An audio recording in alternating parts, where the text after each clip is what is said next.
I'm going to introduce myself. My name is Bill Ward. I'm the owner of Billwardlife. Athabasca Port Chippewan First Nation approached me a number of months ago, and they wanted to build a recovery network up in their area. And so I'm a recovery advocate activist. So they asked me if I had any ideas. So we went back and forth a little bit. And what we came up with was possible trips and some engagement within community. But because it's a fly-in community, we thought that we would start with an online Indigenous and recovery event. So since December, January, February, and this is the March, this is our fourth event. And I've been tasked with acquiring Indigenous speakers who are on the red road of recovery and bringing them online, hosting this event and sharing our experience, strength, and hope of what it took to recover and what it looks like in our lives today. And so that's what this is about. So when we first started, we had just a sprinkling of members from ACFN, and then we started opening it up to the public, posting the poster a little more, spread across the our own platforms, our personal platforms. And every month we've gotten, I'm not going to say double the amount, but last month we had about 15 people, 16 people. And hopefully today we get, 20, 15, 20, or even more.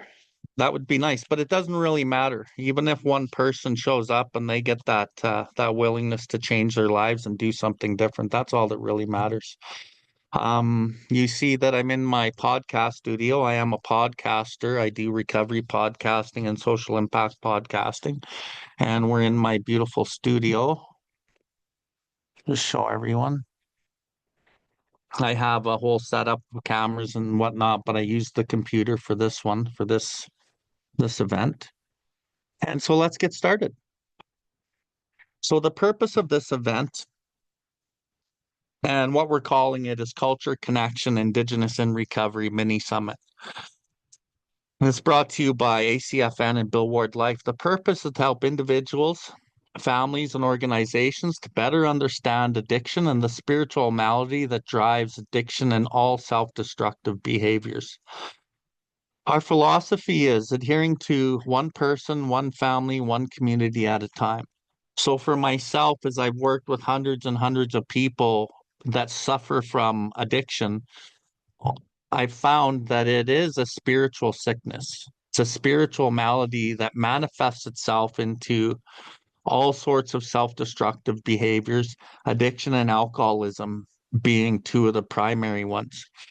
And once the individual gets well or works on getting well, then the family often has a chance, and then the community kind of is taken from there. But it's an individual journey. So Billwardlife is committed to providing tailored workshops, speaking engagements, and resources to First Nations communities. We inspire and educate individuals, families, and organizations, preserve strength, Indigenous culture, foster resilience and harmony through modern approaches and cultural practices, and interactive teaching. Our goal is to empower individuals, families, and communities to embrace courage, truth, and self-awareness. By sharing personal stories of struggle, growth, we inspire others to pursue healing, harmony, and authenticity. And that's really the thing about this event is when you hear other people share their story and what it took and what were the feelings and what were the challenges and what were the successes, I know that was huge for me in my recovery, and it's a thing, right? And that's why we do this. True transformation lies within. It requires a deep desire and a commitment to do the necessary work. And I guess that's another thing that I'd like to highlight. Like, you know, sobriety and recovery are quite different. And recovery comes through a consistent, persistent commitment to work at like your sobriety every day. Being sober, often will result in not being sober, if that makes any sense. Recovery is an active approach at moving forward and doing things that are conducive to your life change and service to others. So I am just going to turn on my headset here. Hmm, okay. So here we go. As we introduce these speakers, our first speaker is going to be Shayne Bonenfant. Shayne is a guy from Calgary. I'll introduce him more in a second, but he's actually from Winnipeg, but he's been living in Calgary for a number of years. Is very big in the recovery community out here, and he does a lot of service work, and his career has taken him into First Nations country, helping other people, and just a big pillar of recovery and strength. And he's been to hell and back, and he's our first speaker today. Our second speaker today is going to be Rhonda R. Rhonda's from the Fort McMurray area. She's from up in, she does some work for Acfn. And Rhonda's name was given to me by the organizer, Claudia. And Rhonda and I spent probably a good 10 minutes on the phone there a couple weeks ago talking about our lives and recovery and, what we love to do and in the world as far as our jobs and recovery. And I could tell she was really passionate about recovery and about trying to help people. And, I hope to learn a lot more about her as we hear her story today. And so she's from up in those neck of the woods for anyone that's up there. Um, about 110, 120, we will do a little song. I will probably sing a song in that time frame. And then at 125 or so, Brianne Walker, who's in the house here, Shayne and Brianne are both here, and Simon and Rhonda are remote up north. But Brianne is our third speaker. Known Brianne for quite a few years now. Knew her when she wasn't doing so well and seen her in between. And then the last few years, she's just excelled mentally, spiritually, emotionally, physically. And she's just another beacon of light for our Indigenous people, just living her best life. And of course, still going through the slings and arrows and challenges of life, right? Just because we get sober and we're in recovery doesn't mean that the challenges stop. In some ways, life gets more challenging, but you build the tools to be able to handle it, and she has done that for sure. So she's our 125 to 145-ish speaker. And then at about 150 to 205, I will be speaking on the spiritual malady. I'll probably keep it light on the spiritual malady today, but we will talk about it a little bit. And really what I'm going to talk about is what drives addiction. What what drives us to pick up a drink? Why can't we say no? These kinds of things. And then at 210 to 230, we have Simon. Simon R. from up in that neck of the woods at the Athabasca Fort Chippewan First Nation. He is on the screen. Genesis C. Rodriguez is what his name is today. I couldn't figure out how Nice. to change the name. Sorry. That's okay, bro. I think we can do it. Uh, yeah, we'll get Tamara to change the name. Tamara, it will be Simon R. And so Simon, I don't know real well, but he was also given to me by Claudia, who is the co-event organizer along with myself.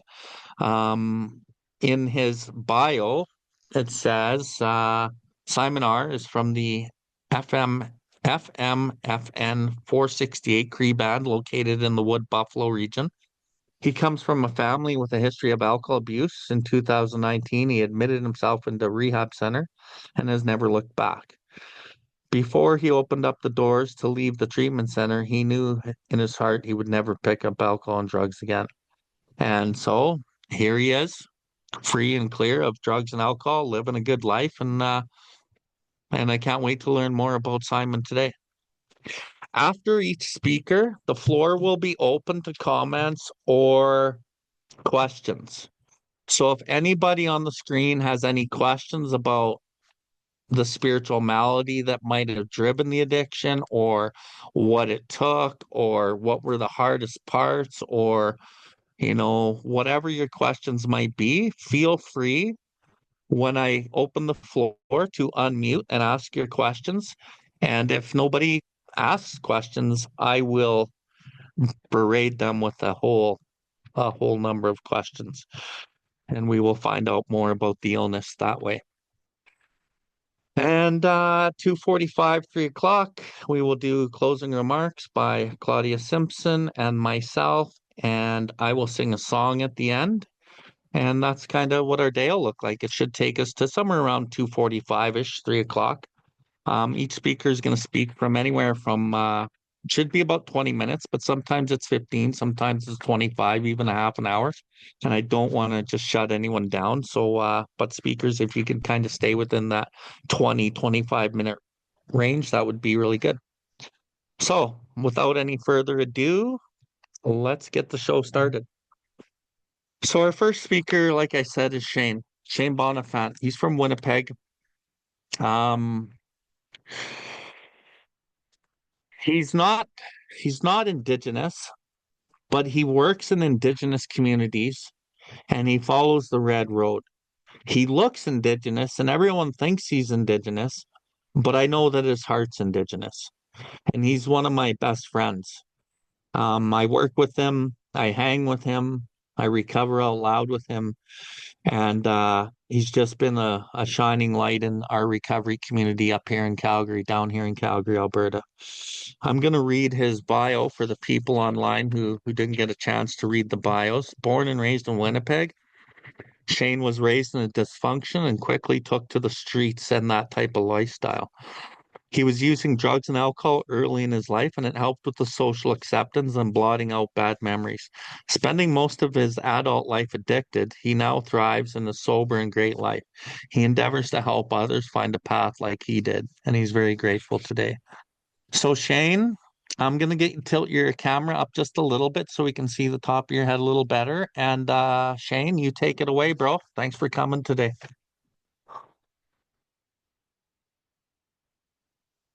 Good afternoon, everybody. Can you hear me? Awesome, awesome.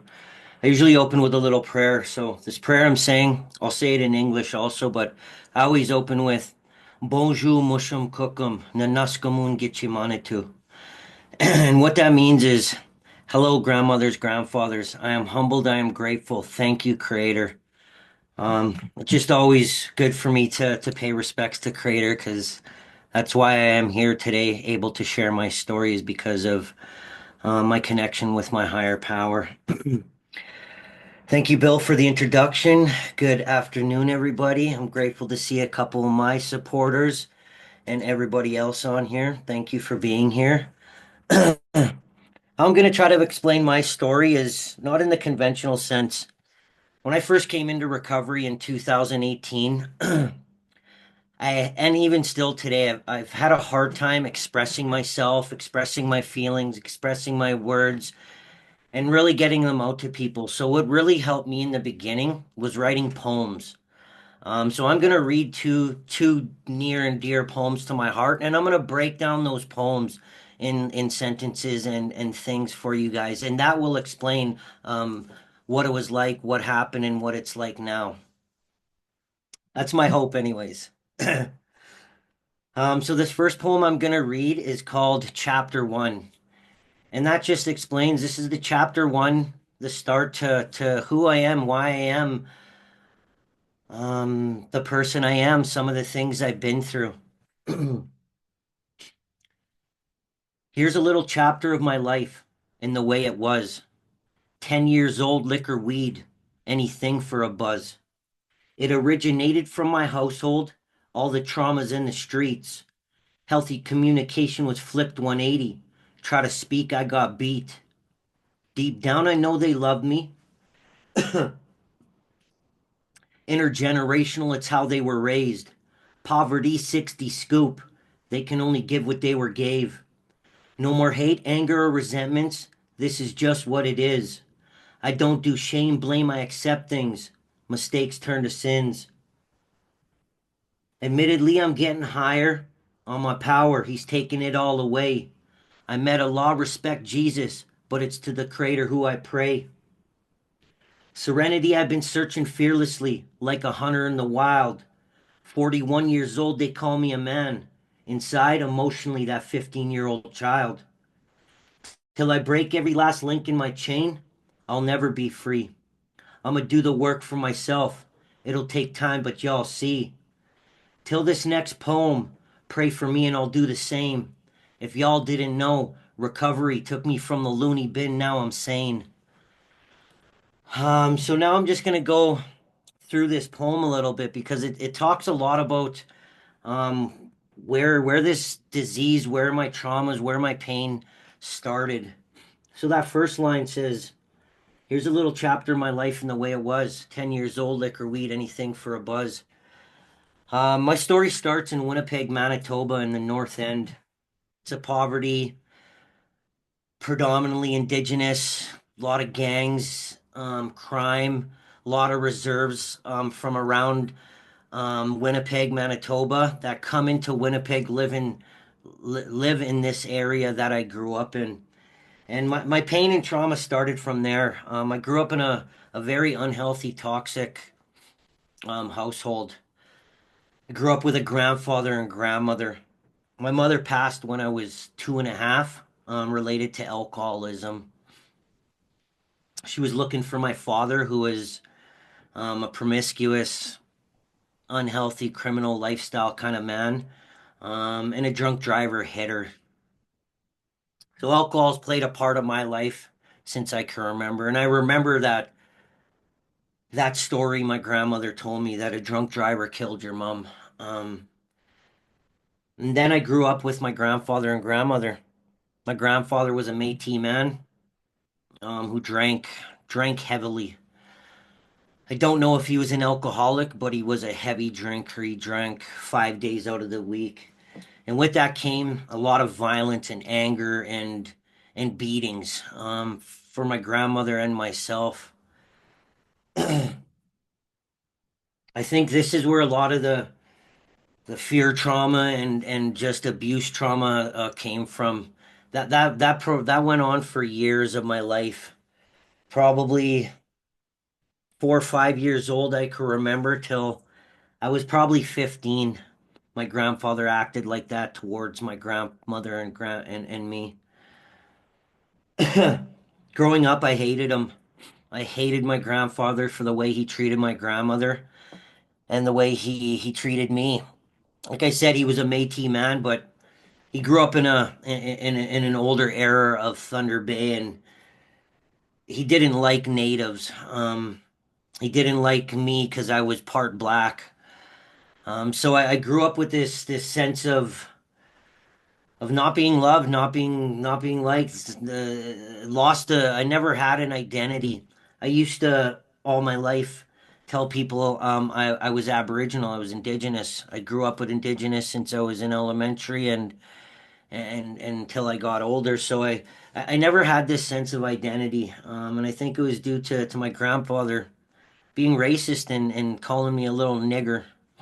Sorry for the profane words, but this is real talk. I immediately went at 10 years old to substances. Bill talked a little bit about the spiritual malady, and I think this is where my spiritual malady started coming in. At a really young age, I felt restless, irritable, discontent, shameful, angry, confused, just not right inside. And for me, I didn't want to feel like that. So, one of the gangs I grew up with a gang called Indian Posse. And they introduced me to marijuana at 10 years old.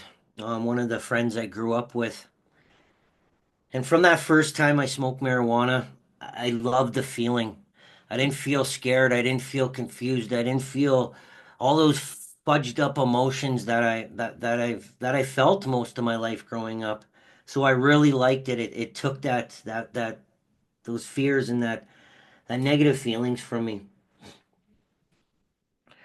Another line says, healthy communication was flipped 180. Try to speak, I got beat. I remember trying to speak up to my grandparents and the adults around me and let them know that I'm sad, I'm scared, I'm lonely, I'm going through things. And I grew up with also uncles in my household, and they were alcoholic, hardworking, tough men. And I was always smacked around and told, "You don't talk about your feelings, boy. Stop crying." So I immediately started stuffing those feelings and not being able to express how I feel. When I did, I got beat.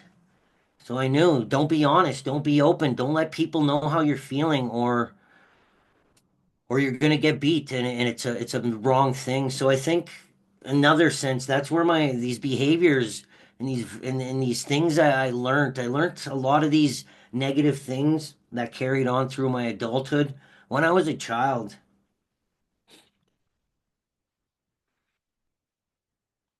There's another line that says, "Poverty 60 scoop, they can only give what they were gave." I grew up in, like I said, in that area, and it was all full of poverty and 60 scoop residential school survivors. I grew up with survivors, their children and their grandchildren. So I felt a lot of that intergenerational trauma and lateral violence through going growing up like that. Admittedly, I'm getting higher on my power. He's taking it all away. I met a law, respect Jesus, but it's to the Creator who I pray. Um, so through this journey of recovery and healing and being sober, it was suggested that I get in touch with a higher power. Um, and I did. I sought out Christianity, I sought out Muslim religion, I sought out various types of spiritual things to try to create this thing. And I respect all of them, but the journey that creators led me down is through ceremony life. It's done something amazing to me. I don't even have the words to express what sundancing, what fasting, what living these principles, these teachings, and following this red road has done for me. It's done something very, very special to my soul and to my mind and to my spirit. So my way of walking this red road today is through ceremony, is through culture, is through sweats, is through I'm fasting next month again just before Sundance. So that's a big thing that's helped me tremendously in my journey is ceremony life. 41 years old, they call me a man, emotionally a 15-year-old child. Even today, after years of healing, I'm coming up to 5 years in July. Or no, oh no, it's coming up, sorry. Um, and I'm still healing. I'm still a little boy in a lot of ways. In relationships, I still have a hard time expressing how I'm feeling when I'm frustrated, when I'm upset, when I'm angry, when my girlfriend says something that irks me. I'm still a broken little boy in so many ways. Yes, I'm 41 years old, but emotionally, I'm still working on myself, and that's a huge thing of recovery to continue working on myself and facing those things and it's not so much about alcohol and drugs. Alcohol and drugs weren't my problem.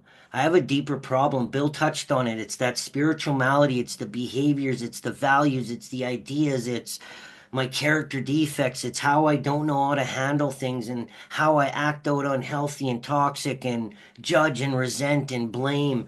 A lot of those things I just mentioned are my true problems. When I act out and hurt people and lie and manipulate and live in fear and dishonesty, it does something to my spirit where I do that long enough, I'm gonna need something to numb that.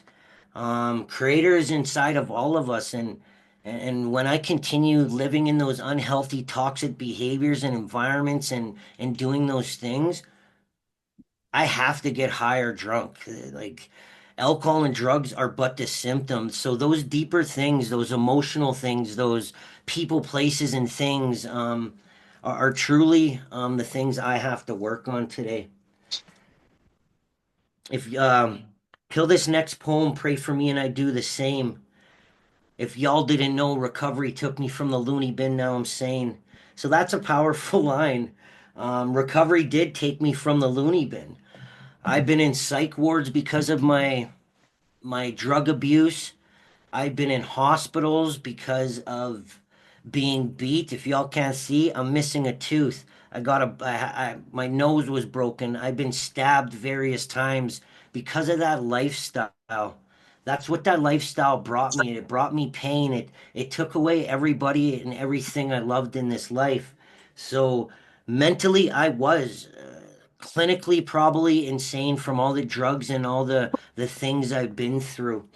And recovery, 12-step recovery specifically is my foundation of healing. It showed me how to live a healthy, positive, amazing life. It's allowed me to face those things that I never knew how to face without recovery. I've been in treatment, I've been in detox, I've been to counselors, I've been to pastors, I've been to elders. I've tried various ways to stop drinking, and none of them worked.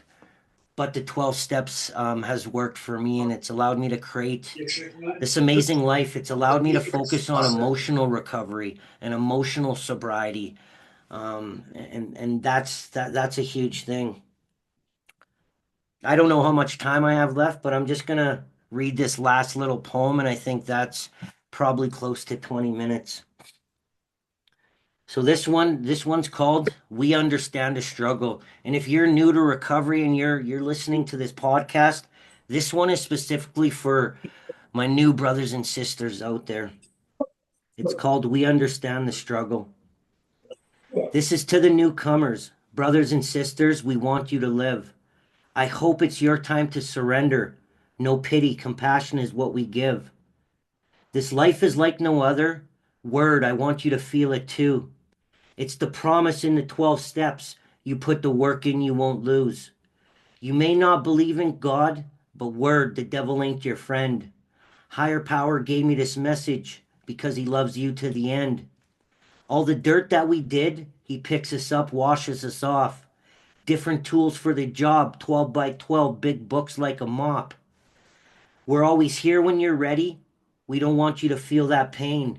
We the ones to understand the symptoms from the liquor, meth, and the cane. We have the solution to your answers. Emotionally, mentally, you could stop dying. This is your shot, please take it. Honesty, I'm not lying. In the beginning, it'll be hard, but give it everything you got. Slanging, banging on the corners, end up in jail or get shot. You don't want your family to get that call. You don't want your family to get that call that you flatlined resuscitate. Mine did, so here's a message in a bottle. I learned this is called fate. Um, that's a very powerful poem that I wrote. I was able to express a lot of things and get a lot of things off my chest and my mind through this poem. How much time do I have left, Bill? As much as you want, 5, 7 minutes. Okay, thank you. So I'm just going to try to run through a couple key parts of this poem.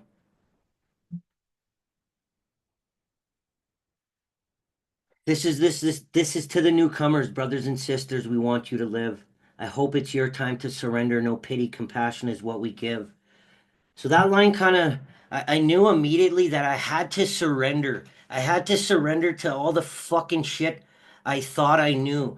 I thought I could stay sober. I thought I could change. If I just change this, if I just don't go here, if I just stop going by liquor stores, if I just stop hanging around with these people, I thought that was enough, but it wasn't. I had to truly surrender to the fact that I don't know how to recover. I don't know how to stay clean. I could stay clean for a day, a week, maybe a month, but I can't stay clean. So I truly had to surrender to this simple program. The simple program for me is the 12 steps.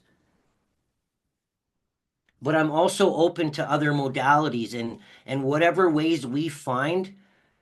I would just implore, please, if you're struggling with this disease, with the malady, with the defects, with unhealthy toxic behaviors repeating themselves, or and using substances, surrender to something. Surrender to the fact that you don't know how to manage your own life, how you don't know how to stop. And that was one of the biggest things where my journey started, when I surrendered to the fact that I just don't know.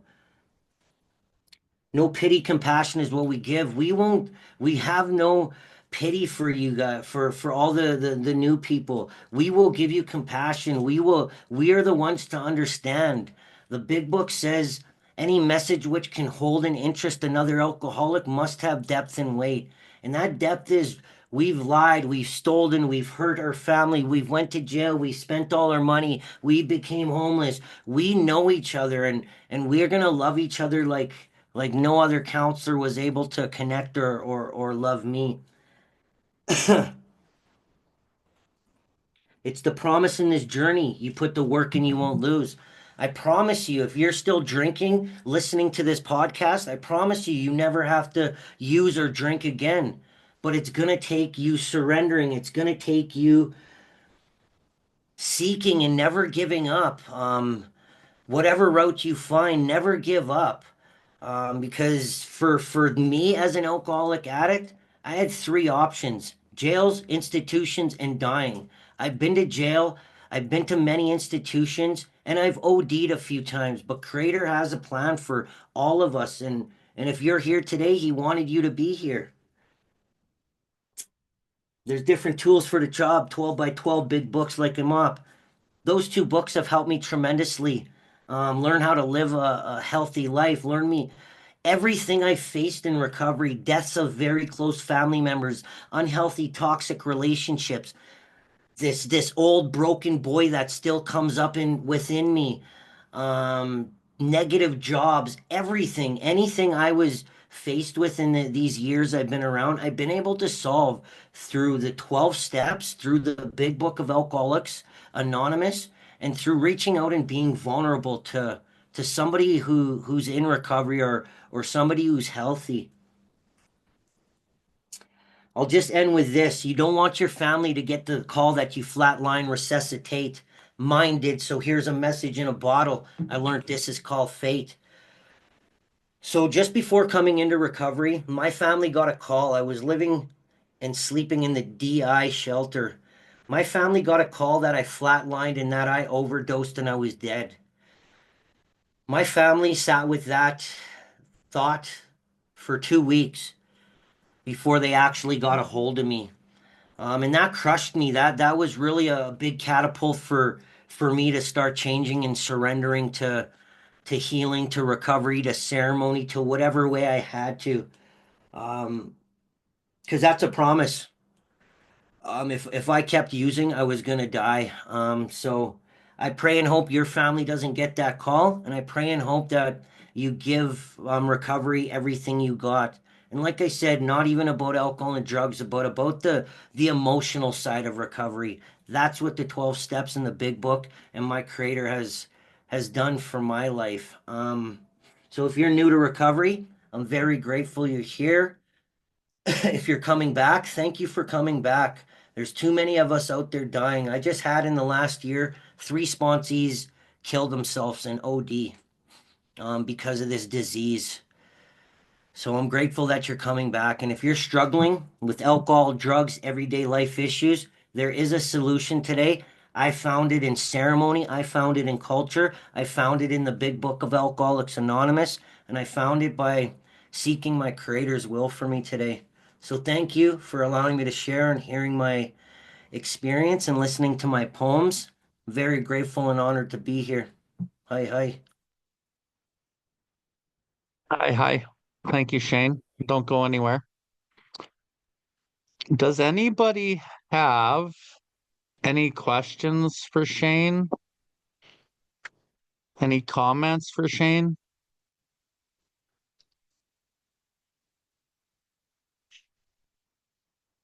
Okay. If you do, raise your hand or unmute at any point, and then I'll watch the screen for the unmuters. Anyway, Shane, what I would like to do is ask you some questions.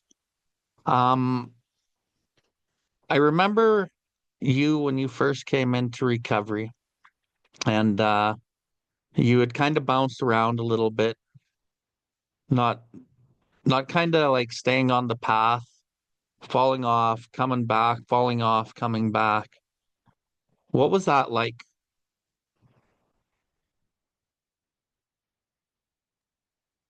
Sorry, Bill, repeat that. You said coming in, going back out. Yeah, falling off the path, getting back on, falling off, getting back on. I Yeah. know you had come from Winnipeg, you were on the streets and you just couldn't quite get it, but what was that like? Do you mean, well, when I came into recovery after coming into recovery? Yeah, and Yeah. then falling down and getting up. Yeah. So in my journey, I don't have a lot of relapse stories of falling off, but I fell off many times emotionally and mentally. Most of those came from relationships. It's suggested when we first come into recovery that you stay out of relationships, intimate relationships for at least a year. I didn't listen to that, and I went through a lot of emotional pain and falling off of this path of being kind, loving, tolerant, accepting. Um, so emotionally, it was really hard. I didn't have to go through that pain, but I am an emotionally, mentally, spiritually sick addict that just wanted to be loved and wanted a partner. I got into a relationship 6 months within recovery and I fell off various times emotionally. Um, the second relationship, I don't know if that's the reason why I relapsed, but I relapsed the year after coming into recovery. I went back out for a date and used drugs. And I think it was just due to the times and things I was going through. So it was very hard that first couple years. It was new to me, right? All I knew was lying, was judging, was blaming, was manipulating, was using, was numbing myself. So it was a lot of work my first couple years, emotionally and mentally. What's your take on marijuana uh being part of like your path? I know that you had used the marijuana maintenance program in your earlier recovery, and then you were able to not use it. Was there a big difference, and what would be the difference? Yeah, so when I came in, I was on methamphetamines and crack cocaine for many years. Mentally, I was diagnosed with various conditions. My first 6 months of coming in, I got diagnosed with PTSD, anxiety, depression, and ADHD. I kind of skipped out of 13 years in federal institutions also because of this disease, because of my drug use, because of trying to get more drugs. Um, and they wanted me on various medications when I was in treatment. I have a family doctor who I talked to and stated that I didn't want to be on various types of PTSD and depression meds. So he suggested I use marijuana. I've smoked marijuana since I told you that my story. Since I was 10 years old, it was probably one of my first crutches. I would put nicotine as probably my first gateway drug, if you want to call it that, but substance used. So I started using marijuana as a medication. I used a minute amount daily, probably for a couple years. Within a couple years of this, I was using it before meetings. I was using it before seeing sponsees. I was using it just like I used the dope and the liquor to make me feel comfortable, to fit in, to not feel some of the things I was going through. So that's my experience with it. It got out of control quickly. I started using marijuana like I used crack. I smoked um, a quarter a day at the end of my use some years ago. I was buying probably $500 a month in different paraphernalia and ways of using marijuana. So my experience showed that For me, it was just another tool. It was just another substance to use to numb out that malady, to not deal with things I was going through. And once you put it down, was there a way noticeable difference in like what recovery looked like and clarity? Like, Yeah, for sure there was. Yeah. Um, After putting it down, I got it. Actually, why I put it down, I couldn't put it down myself. I am powerless over putting things down until they hurt enough. This was starting to hurt, but I'm very grateful that God connected me with an amazing man, a new sponsor who was like, if you want to work with me and really change and level yourself up emotionally and mentally, you're gonna stop using. So I did immediately. He gave me a few weeks. I stopped a few days later because I knew how I was misusing this medication. And the clarity from not using it and being able to see and face things was tremendous. My recovery, my sponsorship, everything leveled up because of not having that substance in my body and messing with my brain and blocking things out. So yes, it was very, very beneficial to stop using. amazing, amazing. And if you could give our listeners maybe your take on what was what has been maybe the two or three hardest things about recovery, thinking about like going back to the beginning, maybe the middle and where you're at today, what were the hardest parts and what did you do to kind of come through those parts? The most work and the hardest parts of recovery, number one for me, has been relationships. I've been in six relationships. I'm in one right now, but I've been in six relationships in the 7 years I've been around recovery. And relationships have been the most difficult, as challenging myself, as bringing up those broken parts of me, of showing me those things within myself that are still unhealthy and toxic. And almost every relationship I've been in, besides this one, drove me almost to the point of getting higher using. So that's relationships, intimate ones have been the most work I've had to do. Another one was in early recovery, reaching out and being vulnerable, especially for us men. It was instilled in me as a 10-year-old kid. You talk about your feelings, you let somebody know, you get smacked around. My uncles beat me up for crying and trying to express myself. So that was a hard one for me when I first came around, was reaching out and being vulnerable. Not about just alcohol and drugs or wanting to use, but about those things I was going through and the fears and the stress and the anxiety and going to a meeting and thinking people are gossiping and just being so scared. Like, I'm grateful that I got into a fellowship and met Bill Ward. Bill Ward started out as my spiritual advisor and guiding me through a lot of these things years ago. So I'm grateful that my path led me to facing those things and being vulnerable and honest. But in the beginning, that was one of the hardest things, was to phone somebody and say, I'm scared, I'm angry, I'm going through this, I don't know what to do, I want to get high or drunk.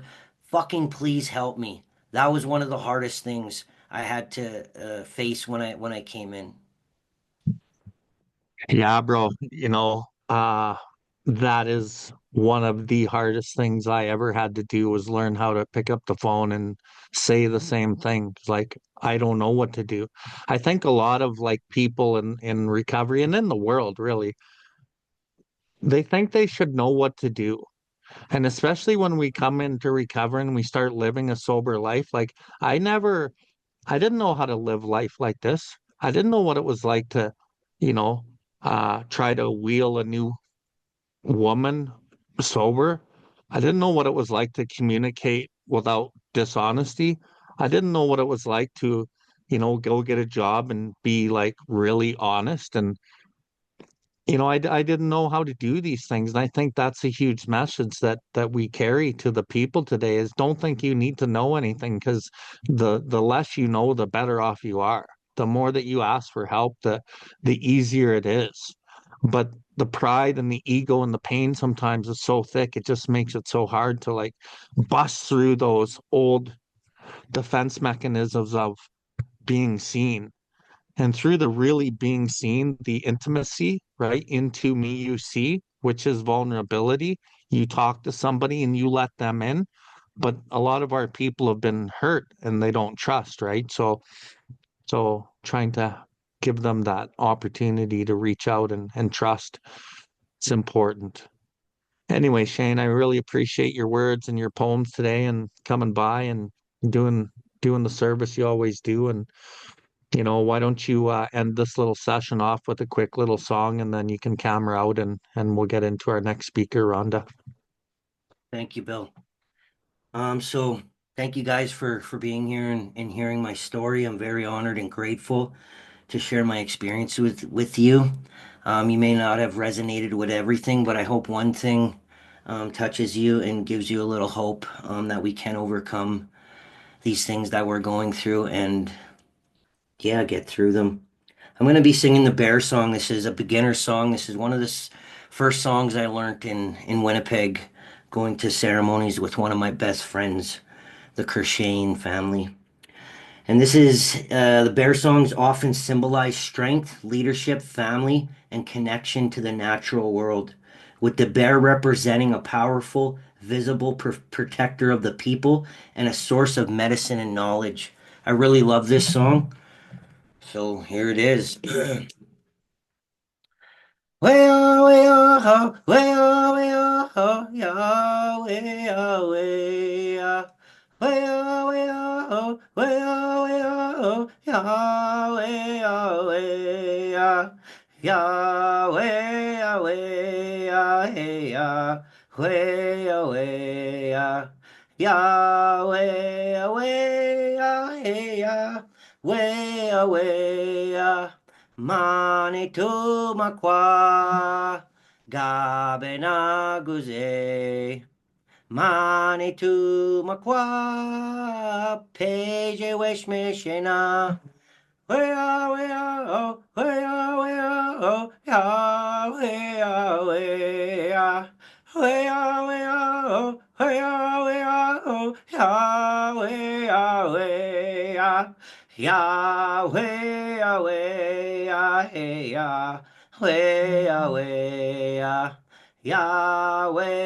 Yahweh, Yahweh, Yahweh, Manitou makwa gabe na guze. Manitou makwa peje wesh meshena. Hi, hi. Thank you, guys.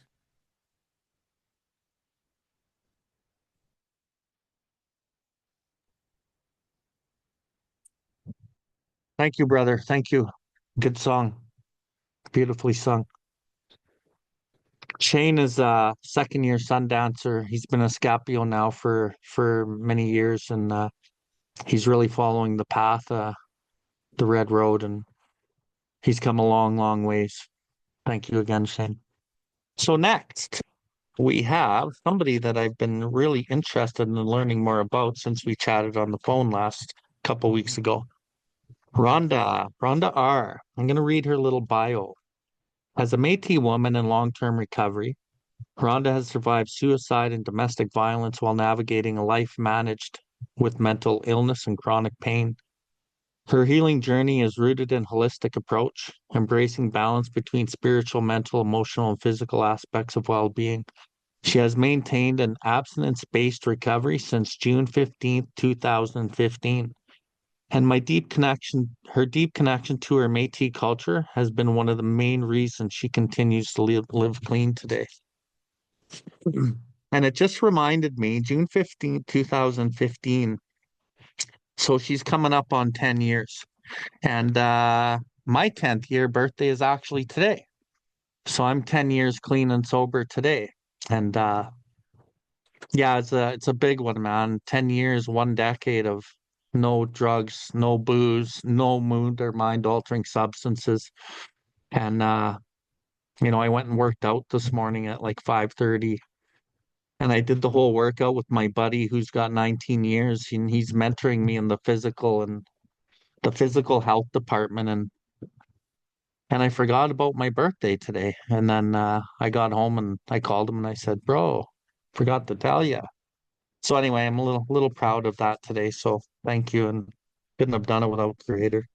So anyway, Rhonda's coming up on her 10 years, and I know she's like right into service. And as I read her bio here again with the four quadrants of the medicine wheel all pumping in good order, abstinence-based recovery, which means total abstinence. And I'm really excited to hear her story today and what brought her up into that neck of the woods. So Rhonda, thank you for coming today, and you take it away, my dear.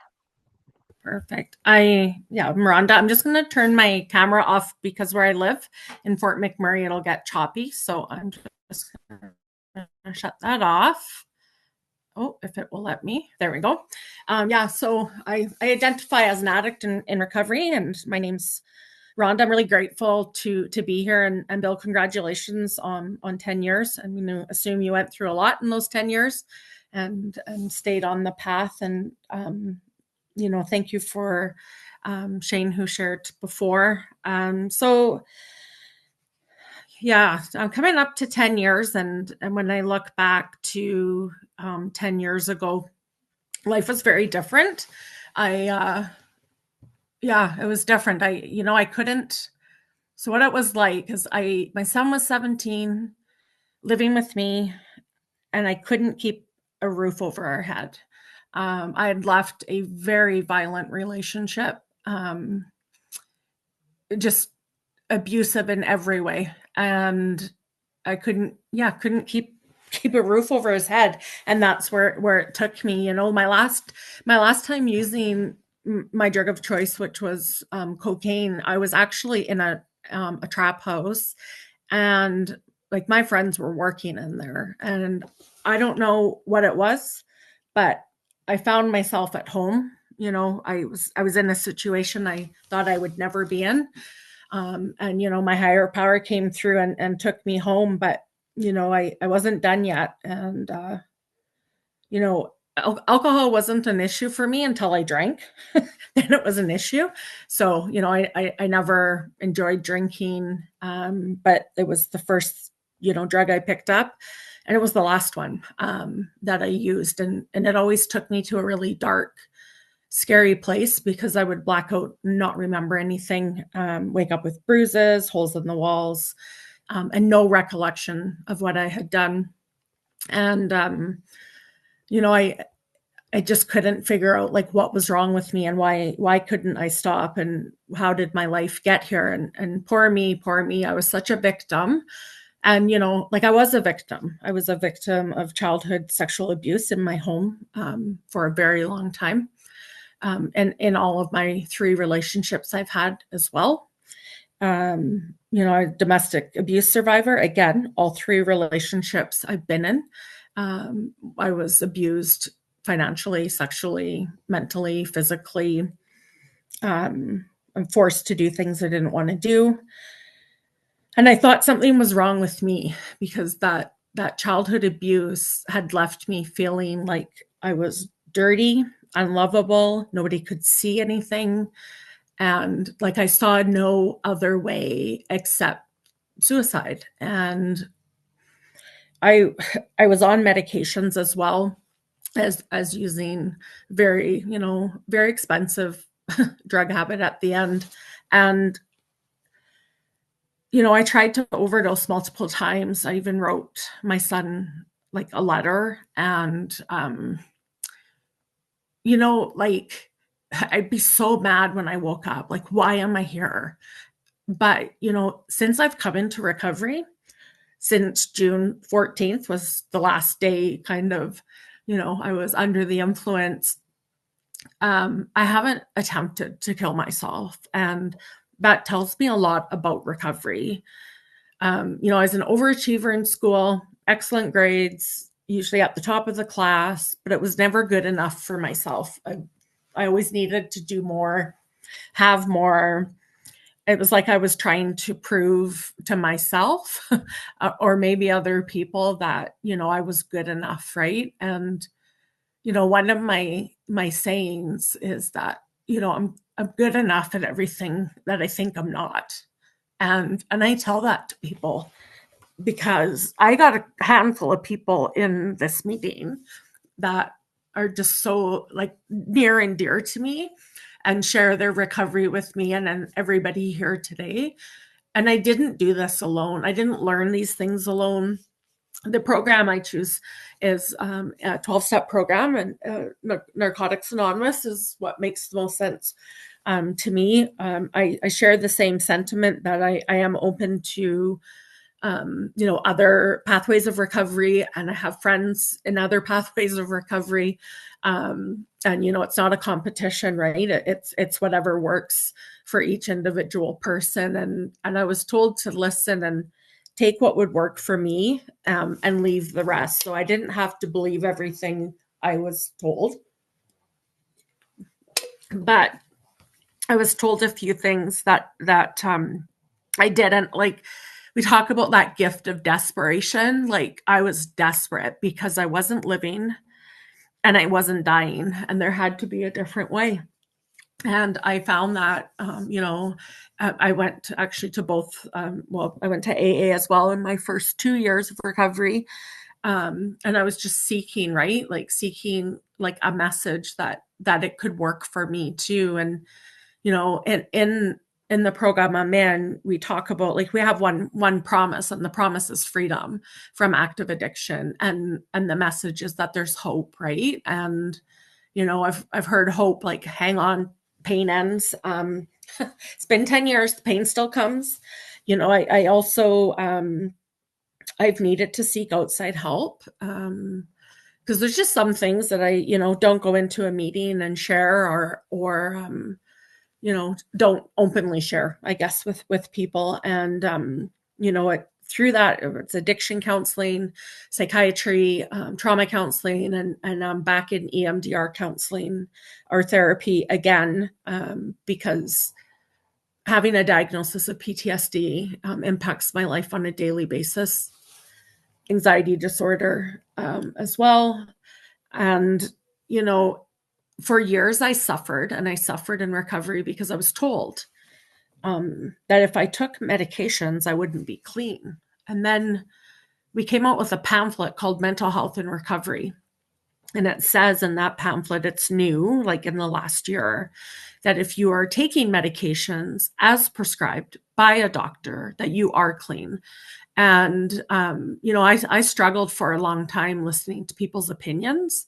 And, between like my higher power, which is called God, and my sponsor and my family and my friends that are, some of my most favorite people that are here in this, with us today, I've just learned that like, no matter what, I don't have to use. And, I've watched people lose children, parents, partners, jobs, careers, and they stay clean, right? They're working through it. And I did the same. I had to leave a relationship.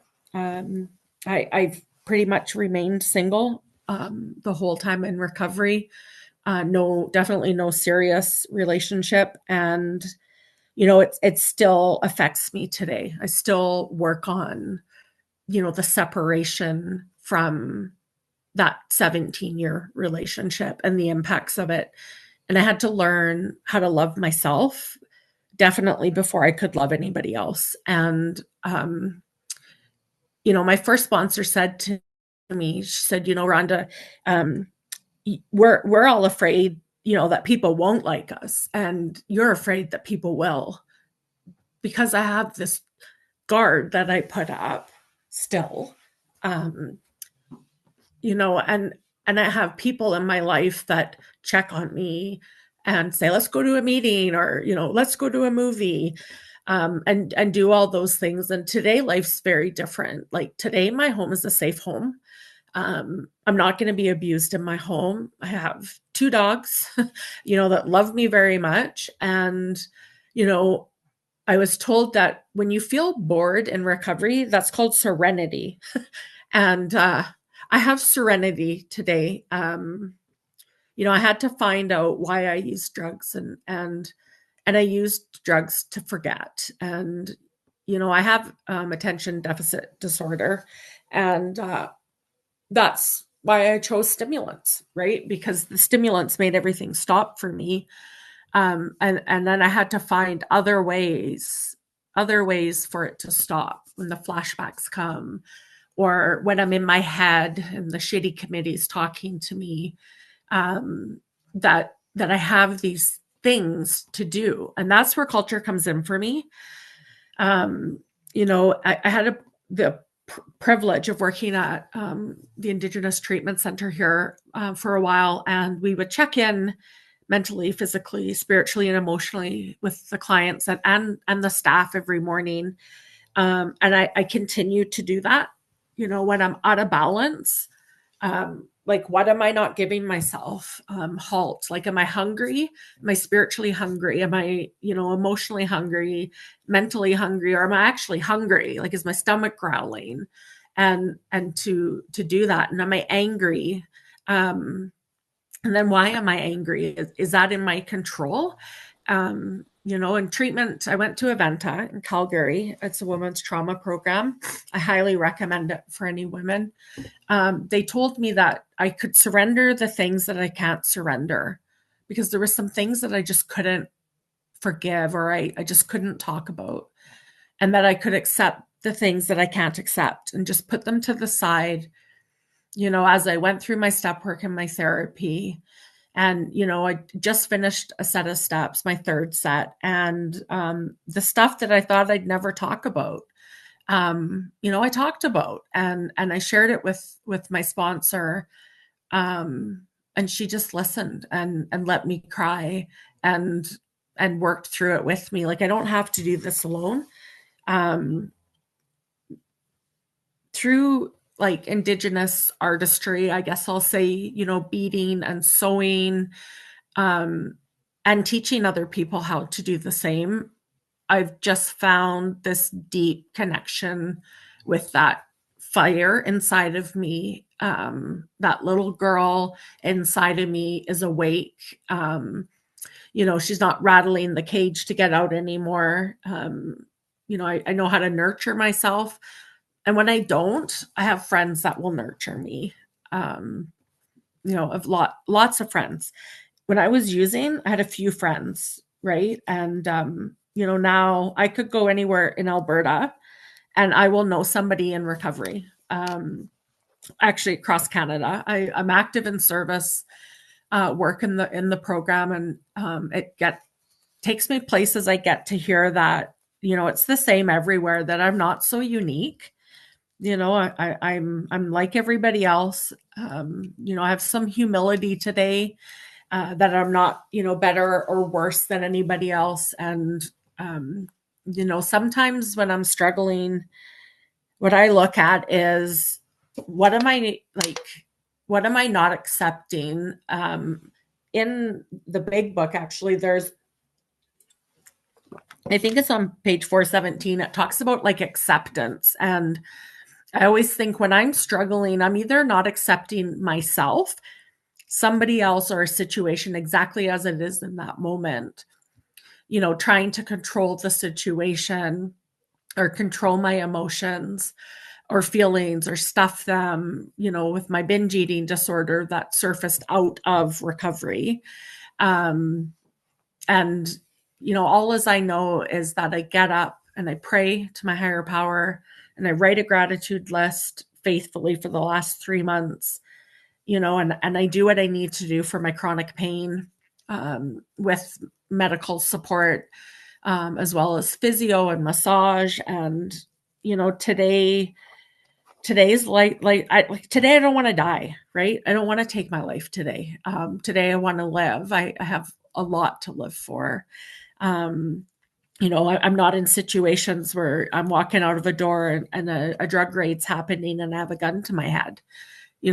Those things don't happen to me today. I'm not in situations where that will happen. I don't go to places where that will happen. I won't date people, who use drugs in any form, because I know from being around long enough that if I'm around it, because I've watched this with other people, it's only a reach away, right? All I have to do is reach for whatever it is. And and then I'm gone. Like, the only reason that I could ever see going back would be to die. And so today I work really hard on staying positive, engagement in the community, volunteering, always, always saying yes when I'm asked to be of service regarding recovery. And I'm just trying to think what else with the culture. I didn't grow up with my Métis culture. It was on my dad's side, and I only met my dad 4 times. And he passed away long before my addiction took off. But he was an alcoholic, and I mean that's what killed him, right? His health. And as I came into recovery, it became really important to understand who I am and where I come from, and because I always felt like I was missing something. But when I'm sitting, around a ceremony or helping plan a ceremony or a ribbon skirt making class or purchasing the fabric for the ribbon skirt or,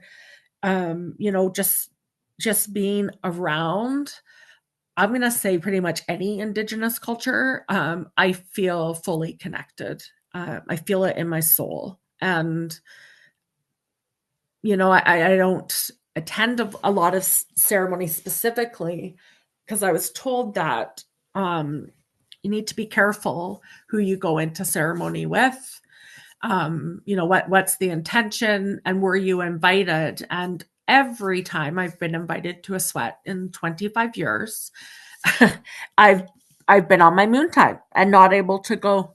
And I just find that kind of fascinating, that every time, that's what happened. And I'm lucky to have some elders, Métis, Dene, and Cree, who help guide me and support me in, my understanding of my connection to culture, definitely as a white passing woman, and the difficulties that come with that within our communities, and they help me navigate that and reassure me that I do belong and, that what I am doing to help others, is the right thing for the right reasons. And, I guess I'll just end with like, if you're new or you're coming back or you're struggling, Bill's got the uncover what it is,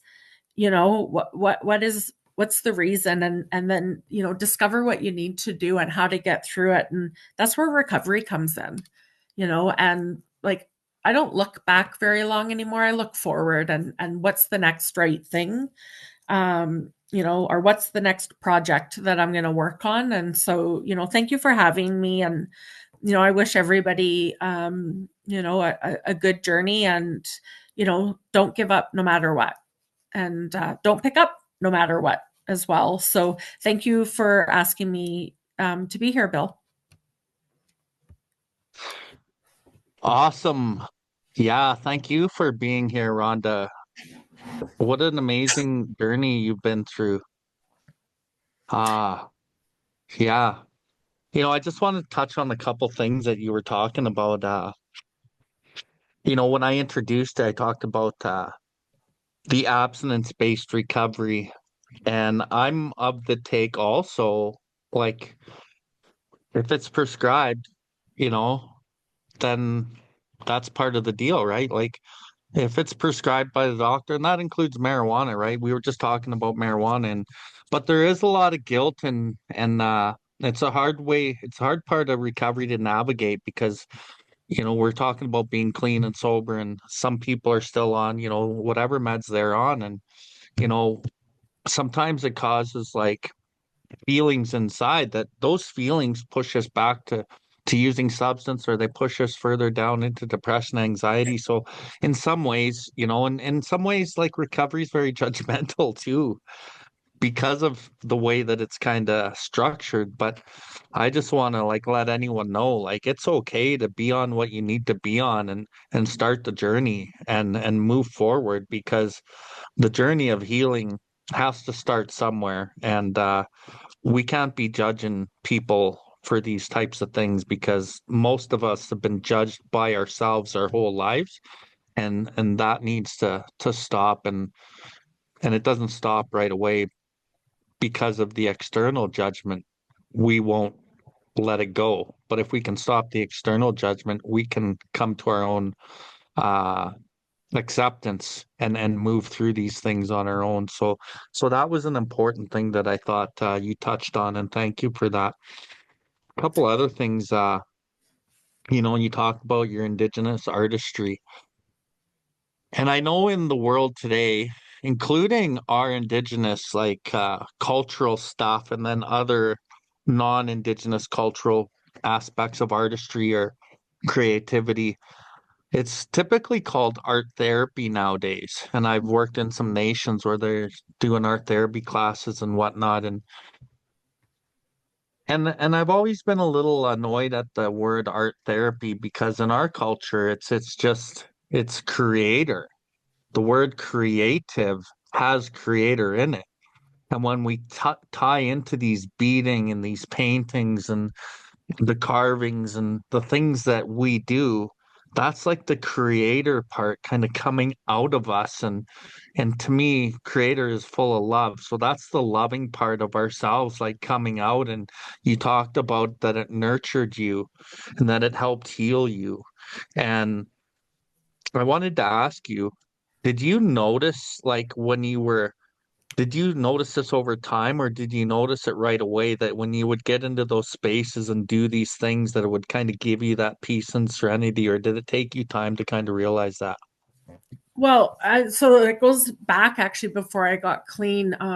In the relationship I was in, there was many infidelities on his end, and a baby was born. And I actually raised her for 7 years. That was about 10 years into our relationship, and she's First Nations, and I was taking her to a powwow practice in Grand Prairie, and the organization, Grassroots,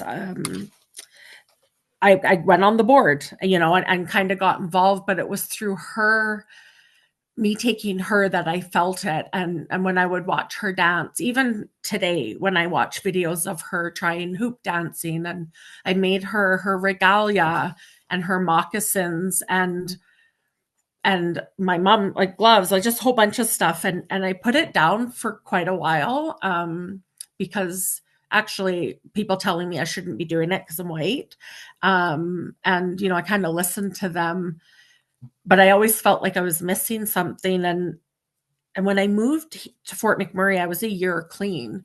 And I just got involved, with the Métis local. I had to get my Métis card, which in my mind is just colonization all over again.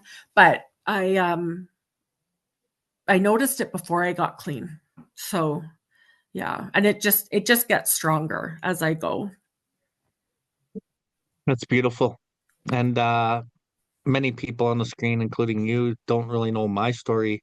Tying into your story a little bit, like, I didn't even know one Indigenous person in my life till I was 43 years old.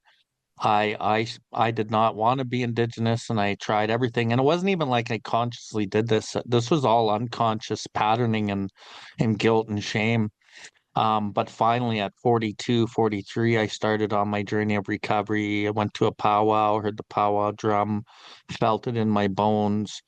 And as I've explored my Indigenous culture, the drumming, the singing, the powwows, the ceremony, the sun dancing, like yourself, like, it's unexplainable, but it's so healing. And it's like God himself, or itself, or herself, is like in these spaces, and you're just encapsulated and just enthralled with these things that are so connected to us that it just, we don't need to avoid it and hide it anymore. And, people telling you that you shouldn't do what your heart knew it should do.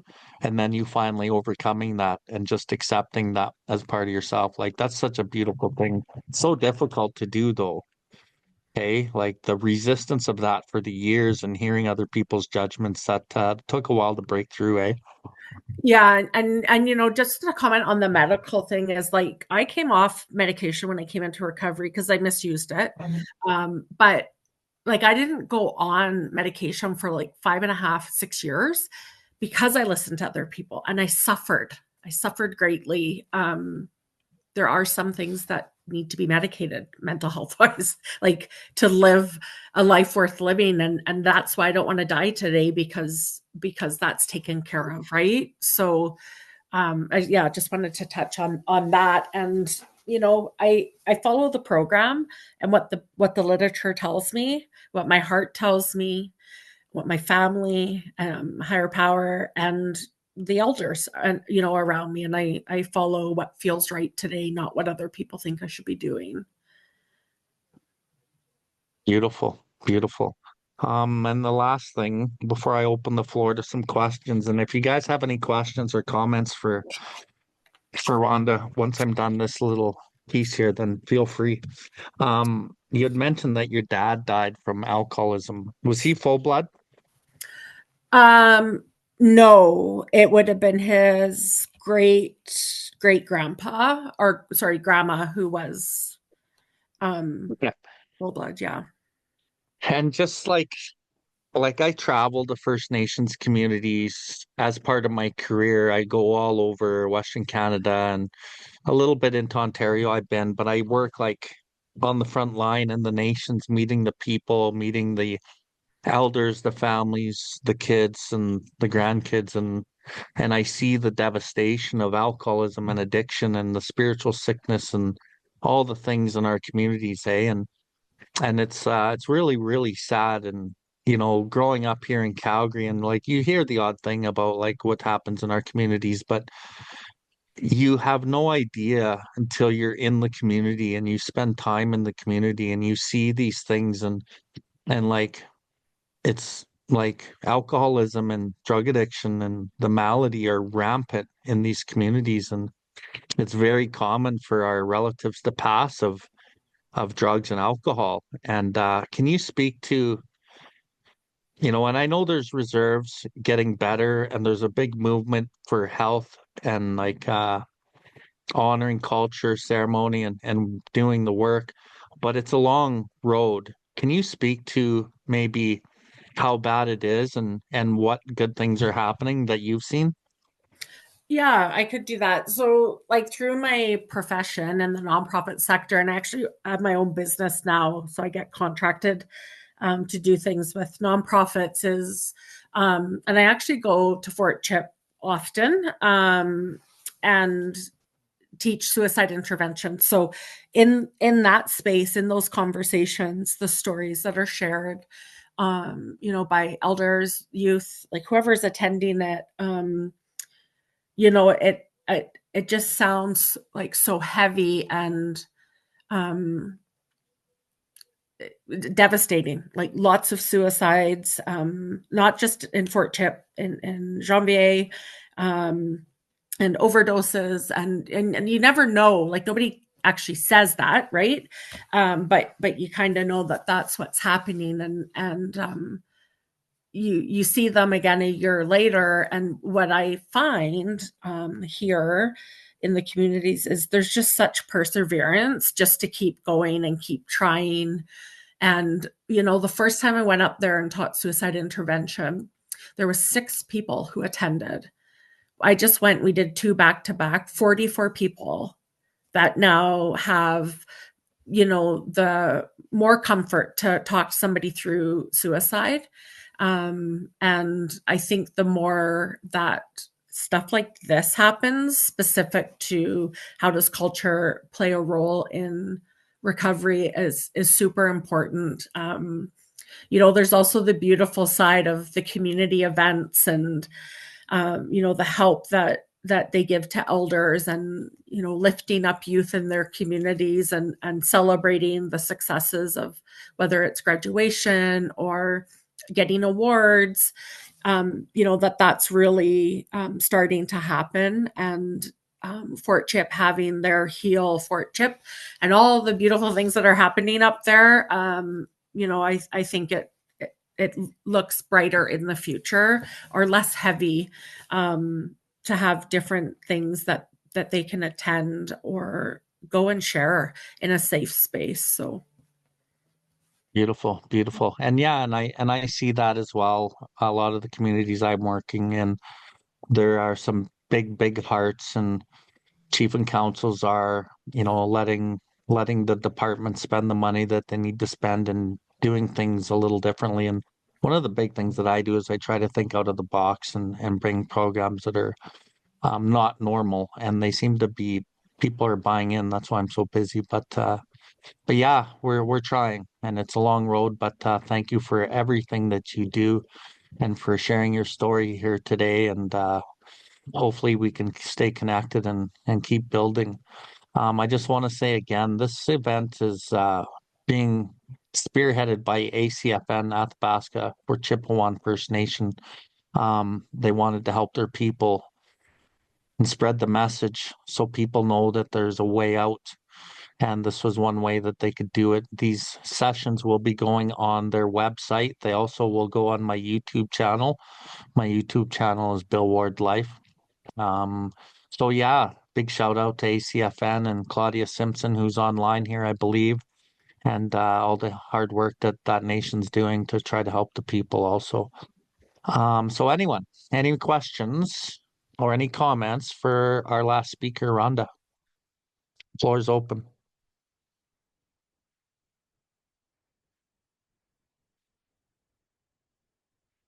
Anybody? Anybody?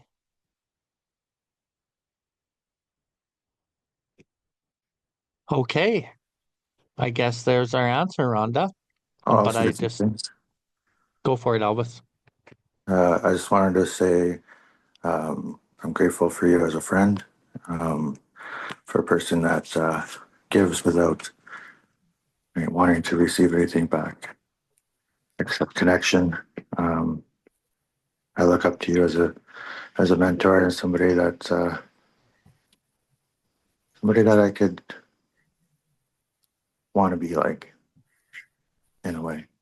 Same with you, Bill. You're very you're somewhere I would like to be, and someone who I admire as well. And congratulations, everybody who spoken, and thank you. Hi, hi. Thank you, Elvis. Beautiful, beautiful. Is anyone else? Any shout outs for anyone? Okay. Okay, that'll end that segment. And Rhonda, I want to thank you so much. And anyone who's here to see Rhonda, you know, give her a big hug when you see her for me. Thank you, Rhonda. Okay, next, let's keep the show going. So next is cultural presentation song and meaning. I'm gonna sing a quick song. I don't know a lot of the teaching, so like I said, like I didn't get into my culture till, basically 10 years ago, 9 years ago. I've learned about 15 songs. All the songs that I know are ceremony songs, Sundance songs, or sweat songs. Um, I had a friend who I had brought to the culture. He wanted to start learning. He was Métis, and I had already been around as an Escapio at this one lodge, and I'd been around the culture at that point for probably 6 or 7 years. And I'd been trying to learn the songs and whatnot. And I brought my friend along. He wasn't my friend at the time, but he became my friend. Anyway, this guy learned about 40 songs in the time it took me to learn my first three. And but once I learned those first couple, those first two or three, I started kind of getting it. And I don't know what it was, but a number of years later, I know about 15. And this one I know is a gratitude song. It's about thank you, Creator. Thank you for for like what you give us. And I sung it the other day. What was I doing? Oh yeah, I was on the Wellbriety online training for Medicine Wheel and 12 Steps, and I got asked to sing a song, so I sung it yesterday actually. So I'll sing this one. It's been coming to me a lot lately, and I am very grateful, so it's very fitting. I'll sing two push-ups only though.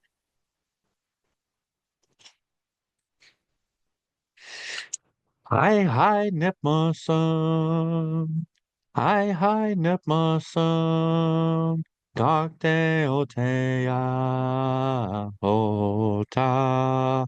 Ya hey yo, ya hey yo, hey yo, hey yo. Ya hey yo, hey. Ya hey yo hey. Ya hey yo hey ota. Ya hey yo, ya hey yo hey yo hey yo. Hi nipmusun. Hi nipmusun. Cocktail ota. Ya hey yo, ya hey yo hey yo hey yo. Ya hey yo hey. Ya hey yo hey. Ya hey yo hey ota. Ya hey yo, ya hey yo hey yo hey yo. Thank you, Creator. Hi. Okay. Our next speaker is Brianne Walker. I met Brianne a number of years ago. Over the years, we've slowly connected and have built, we're still probably at the early stages of our friendship, but it's building. And I've been watching her in the last couple years just kick butt in her recovery. And I don't know what she's been doing for the last couple years, but I do know in a sense because I keep seeing it happen. But she's just grown and grown and grown, and in every quadrant of the medicine wheel, and especially in the physical quadrant, which is actually attached to the other three. So it's really helped her a lot. I'm going to read her bio here. Brianne Walker, Brianne from Ochapawas, Treaty 4 territory, was adopted at birth without the opportunity of being raised in her culture. Having suffered systematic racism through her life, Brianne left disconnected. She felt disconnected from herself and the world around her, resulting in substance use that led to high-risk situations and a drug overdose. As a result of her disease, she suffered institutionalization and homelessness. Through her reclamation of her, we got a typo there. But anyway, she's just kicking butt. And I'm really happy to know her. And I know it's her adoption birthday today. So she was born 33 years ago today and then adopted the very next day. And, you know, that's that just hits in a way. It's very interesting, the feelings that we're able to feel and to honor. And I don't know what that feeling is, but I'm very happy that Brianne's here and she agreed to speak and she's excited and she's been meditating and praying. So let's see what Creator says to her. Brianne, thank you for coming. Take it away. Hey, Belle, thank you so much for having me. Yeah, so I guess I'll just explain a bit about what happened, what it was like, and what it's like now. So, yeah, like Bill said, 33 years ago today, my biological mother handed me over to my adopted mother that raised me. Um, and I knew my entire life that I was adopted. my parents had always explained to me that I was Indigenous as well. I grew up in a town just outside of Calgary, small town Cochrane. Um, yeah, I grew up in your typical family. We attended church every Sunday. I went to Catholic church. And I never really understood the meaning of being adopted. Like I said, my parents, they always did a really good job at explaining it to me. We had, my parents would read me books from a young age. However, I never really understood the full meaning of what it meant until I was going to school one day, and a girl on the bus said to me, "Well, at least my mom loves me." Um, and that's when it really like hit me of the just like the impact. Um, so, like already as a child, I felt unloved. Like why didn't my mom want me? Why didn't my mom love me? And I struggled with that for as long as I can remember. And it was difficult, growing up in a white family and being Indigenous. I never really felt that separation until I started experiencing racism at school. I would get racist remarks. There was a reserve just outside of Cochrane, called Morley, and I know now just from being educated in this that there were members from the reserve that were coming into town who suffered from the disease of alcoholism, and the kids from school would see these members, and they would point to them and laugh at me and ask if I drank Lysol.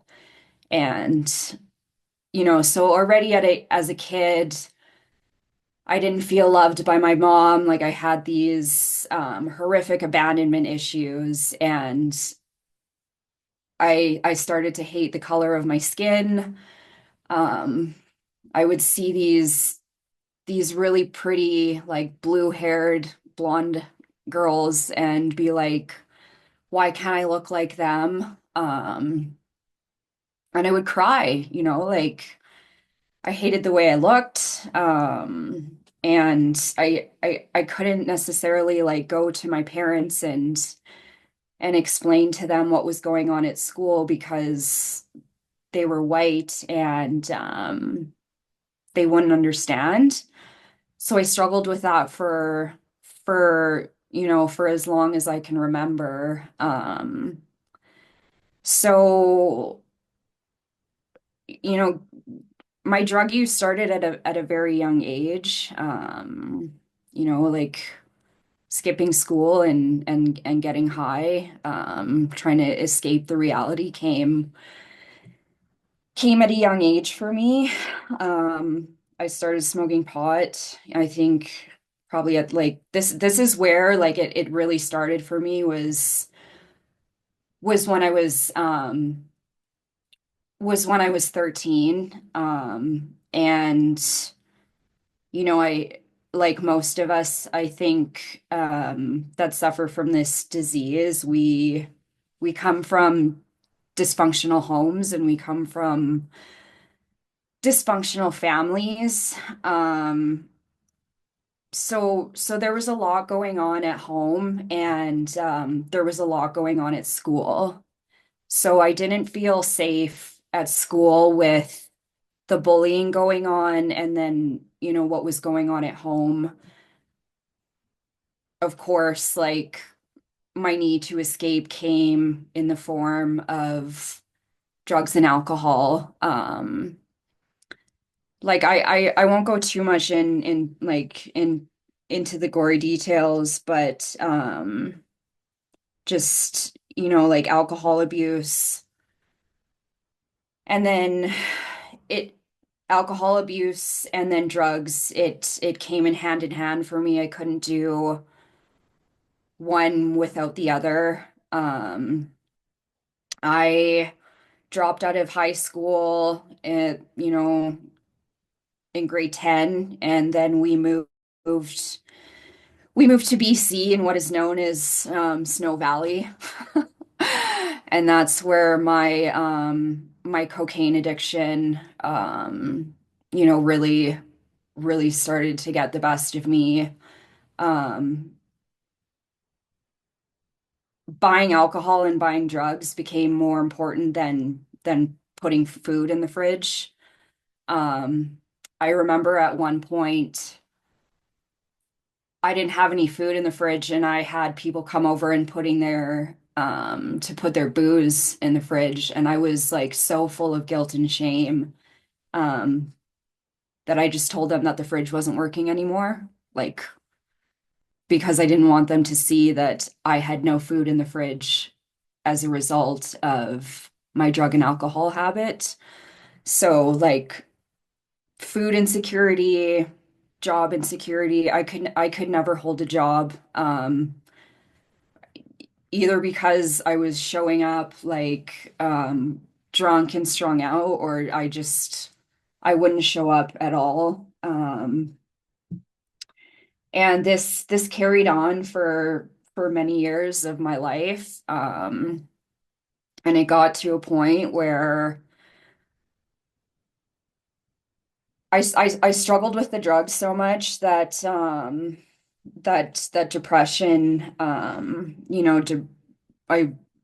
mental illness and depression really became a thing. I kept saying to myself, like I would wake up the next morning and say I'm never going to do this again, and then it would happen again, like something would happen, and I would end up drinking, and I would end up getting high again, and then as a result, self-harm is part of my story. And I started crossing lines and boundaries in my addiction that I said I would never cross, to start to keep using. Cocaine is a very expensive habit, as we very well may know. When I moved back from BC, I was living with my parents in Cochrane again, and I started stealing money from the place that I was working at. And of course, I ended up getting caught. So I ended up getting charged with theft over 5,000. And because this was my first charge, and because I was stealing from the place I was employed at, that's like you automatically go to jail for that. But fortunately, because of a diagnosis that I have, um, I got my jail at a free card, I guess you could say it. So I am on the fetal alcohol syndrome spectrum, and what the judge does with that is they take a look at it, and I got the option of going to treatment or going to jail, and I was still so in denial about my alcoholism and drug problem, that I was like, oh, it's just the cocaine. Like if I stop doing cocaine, um, I'll be okay. And my lawyer was like, Brianne, like you have a serious problem here. You're not going to do yourself any favors by going to jail. Like you're actually going to be a lot worse than coming out. So I ended up going to treatment for the first time, and I didn't take it. I didn't want to take it seriously. I went to detox. I went to Alpha House. For those of you that are from Calgary, I went to Alpha House down here for detox, and oh God, this is so embarrassing. Met the most good-looking guy in detox, and I was like, oh my God, like let me start my relationship up in here. Like, he's not homeless, so this is gonna be a good idea. Started a relationship off in Alpha House, and just, like, went through treatment, didn't take my recovery seriously, was more focused on the relationship than anything. And like most of us, we struggle with relationships. Didn't take it seriously. Um, Eventually, like, I was still going to meetings. I wasn't doing what was suggested of me. Didn't take the steps seriously. I managed to stay sober for about a year and a half. And I started what they call like the marijuana maintenance program. As Shayne explained it, I was smoking weed like I was smoking crack, and I went into a drug-induced psychosis and ended up relapsing. And this is where my story starts of being institutionalized for my drug-induced psychosis. So, yeah, finally, when my family was able to take me in, and I actually got the, like, I genuinely needed the care at this time. What I thought I was what I thought I was doing at the time when I relapsed was cocaine, but it had been laced with copious amounts of methamphetamines. I went into a drug-induced psychosis that lasted over 2 months. So I was hospitalized in Peter Lougheed, high observation for 2 months in a drug-induced psychosis. And the doctors were telling my parents that they didn't know if I was ever going to come out of it because I was on so many antipsychotics at the time that they just couldn't stabilize me. And then I got diagnosed then as bipolar. And what happens with bipolar is when you are manic for such a long time, eventually you have to come down. And,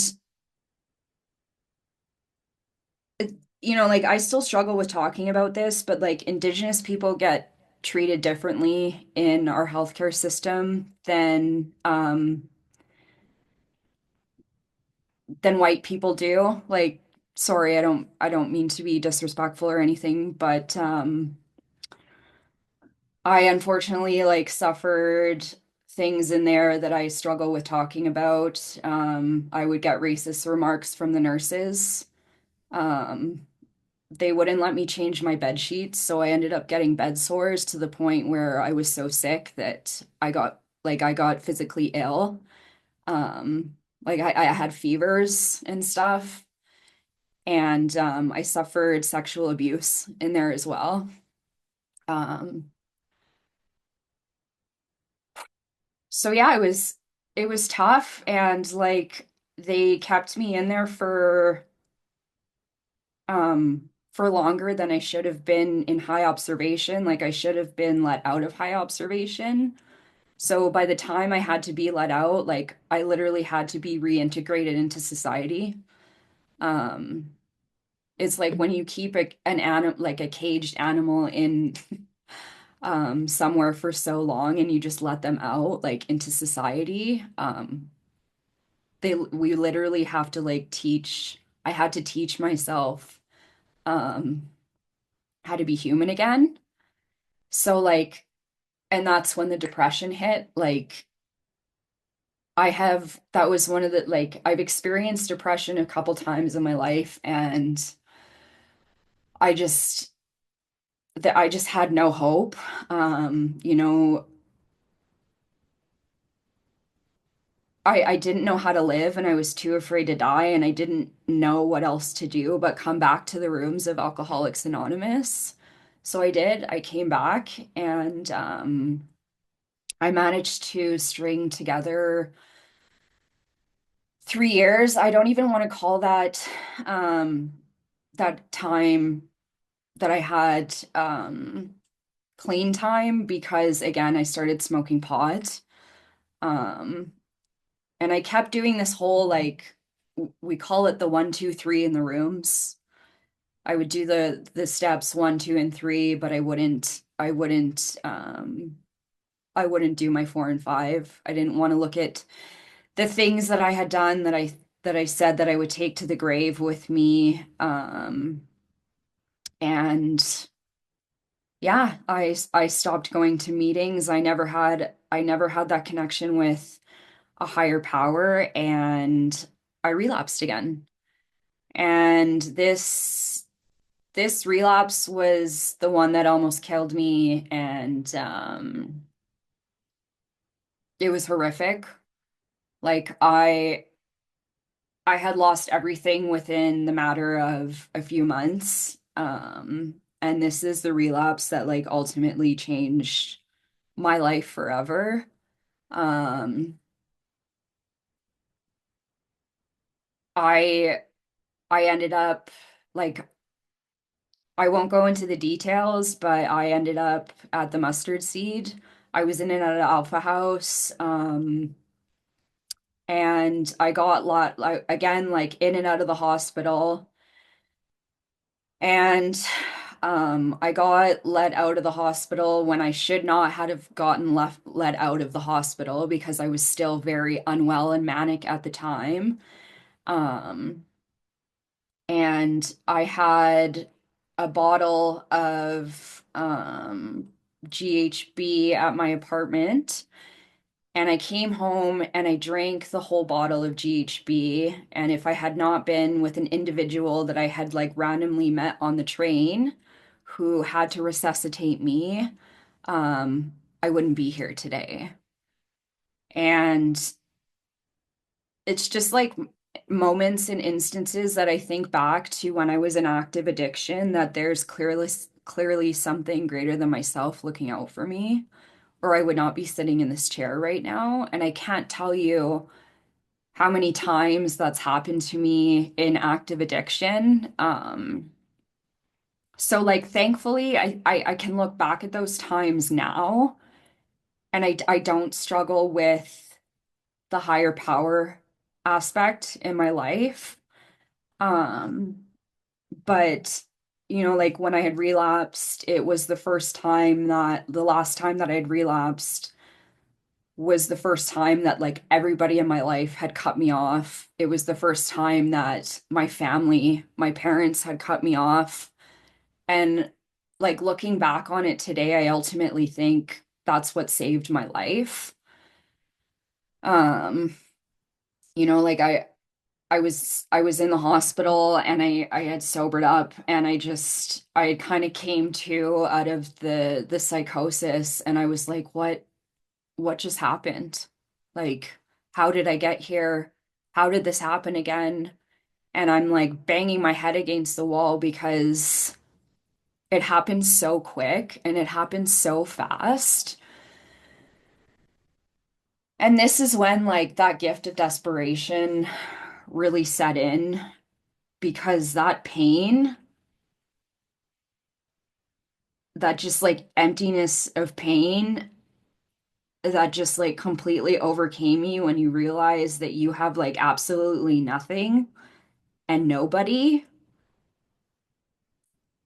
where I was like, again, like, I don't know what to do and I have nowhere to go. I came back to Alcoholics Anonymous and I was like, this is it. Like, I'm ready. Like, I'm ready.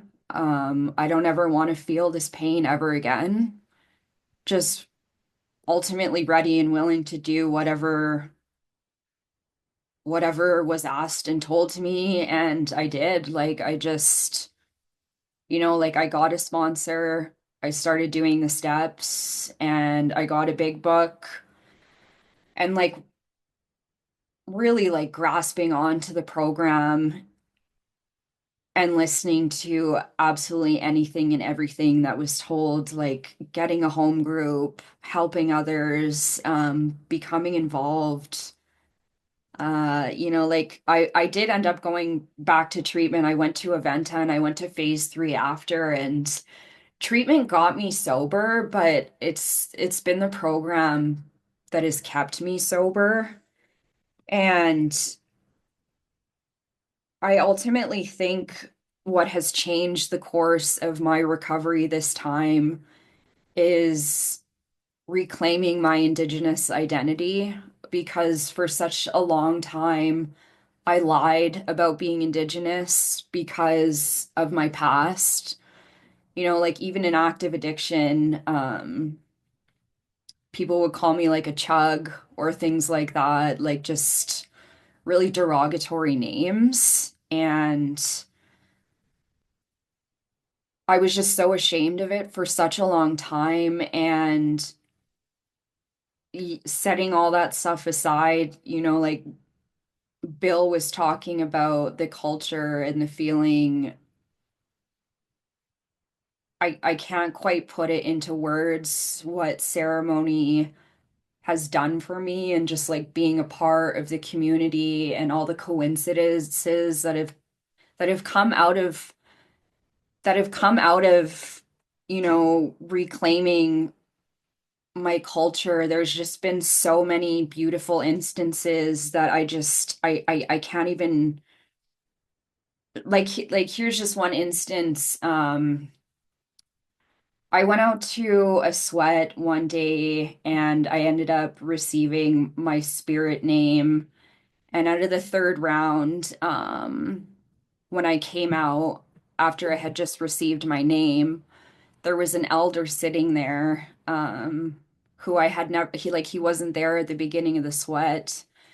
And he was sitting there, and I just went down and I started talking to him, only to find out that he's my uncle who I had never met before, and that was his sweat lodge. Um, like there's just been too many times and too many instances where God is continuously placing people in my life to show me that I am on the right path and this is what I was meant to do, and that like this is my birthright. My culture is my birthright. And it's just been such a beautiful piece of my recovery. And that was my mom's, when my mom handed me over to, oh God, I'm going to cry.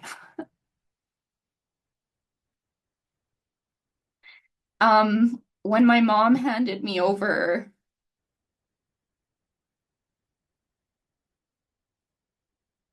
to my mom, she said, I want her to keep her culture. Like I feel like I'm fulfilling my mom's wish for me. And that's a really beautiful thing. And there's just been so much work that has allowed me to continue and grow in this program. And it's because of, like it's because of Alcoholics Anonymous, and it's because of the 12 steps, and it's because of the people in it, and it's because like like yeah, I carry the wounds of my ancestors, but I also carry the resiliency of my ancestors as well. Um, I don't think that I have to sit here and say like I suffer as a result of intergenerational trauma. Like, yes, absolutely, I do. But I've also been able to like make this beautiful comeback and sit here and like share my story in front of other people today about what has worked for me. And like something that's just popping up right now is for a long time like I really carried the resentment of the fact that my biological mother drank when she was pregnant with me. Like I drank over it, I used over it, I victimized myself as a result of it. And I resented her for like a really, really long time, and I held on to that. And then after doing these steps, like she is somebody that I consistently pray to on a daily basis. And yesterday I attended a round dance, and in our culture we talk about hearing the drums. It reminds us of the heartbeat. of our mother in the womb, and like I can physically feel her with me. And that's the result of this program. Like I cannot tell you the amount of gifts that I have received because I'm sober today. Like once I came back and just this kind of fog kind of diminished from me, like I was like I want to, instead of survive, like I want to thrive. Like I was 200 pounds a couple years ago, and just like implementing health and fitness into my life has been such a huge game changer for me. Like not only does it help me in the emotional and mental aspect, but like when we talk about that medicine wheel, like it's been a huge game changer for me. It's just helped me in every aspect of my life. And, like I dropped out in grade 10, and I thought it for so long, like I was stupid, and I'm in university now, and I'm not speaking as like from a place of ego, but um like we can do hard things. Like these things in recovery are possible. Like if you dream it, like you can physically do it. Like I'm manifesting the life that I never dreamed of today, and like it's real, man. Like these things happen. Like it's amazing, and it's just such a beautiful, like incredible thing. And I'm just like I can't tell you how grateful I am. And I'm just so honored to be here today. So I don't know how much time I have left, Bill.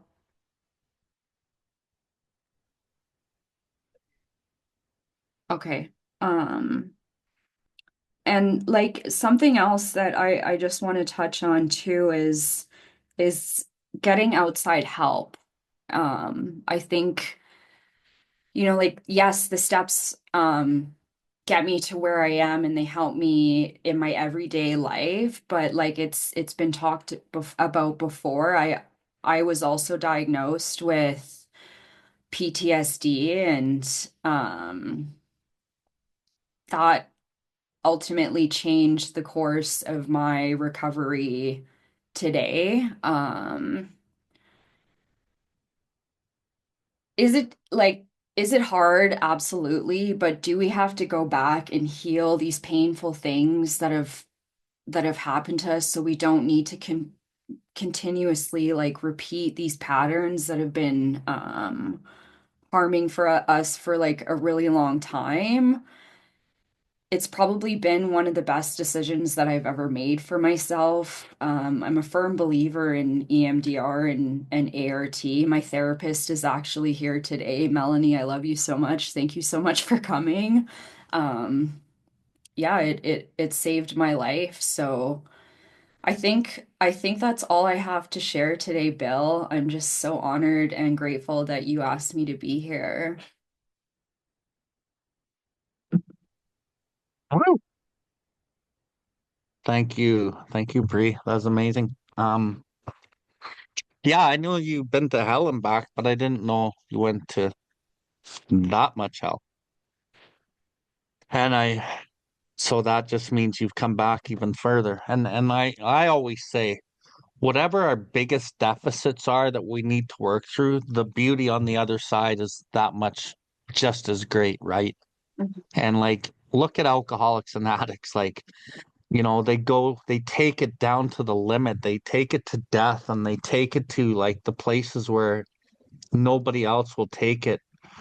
And then they come out on the other side, and they do these amazing things. And I see Maria here, on the screen as well, and she's another one who's done that. And then it's people like you and I, and we fucking change the world. And that's not a place of arrogance either. And sorry that I swore. I did pretty good today. Not even one till right now. But yeah, we're the ones who get her done, and it's because we know. We know. And so I just commend you for your journey, and coming back strong. And I don't have to say this to you, you know. You know.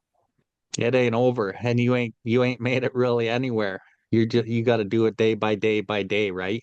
And Yeah. like explain that part, right? Because you haven't we've come this far, but we don't stop. And if we stop, what happens? Yeah, I mean, I don't have to I was talking about this before, like I don't have to be drunk to make dumb decisions.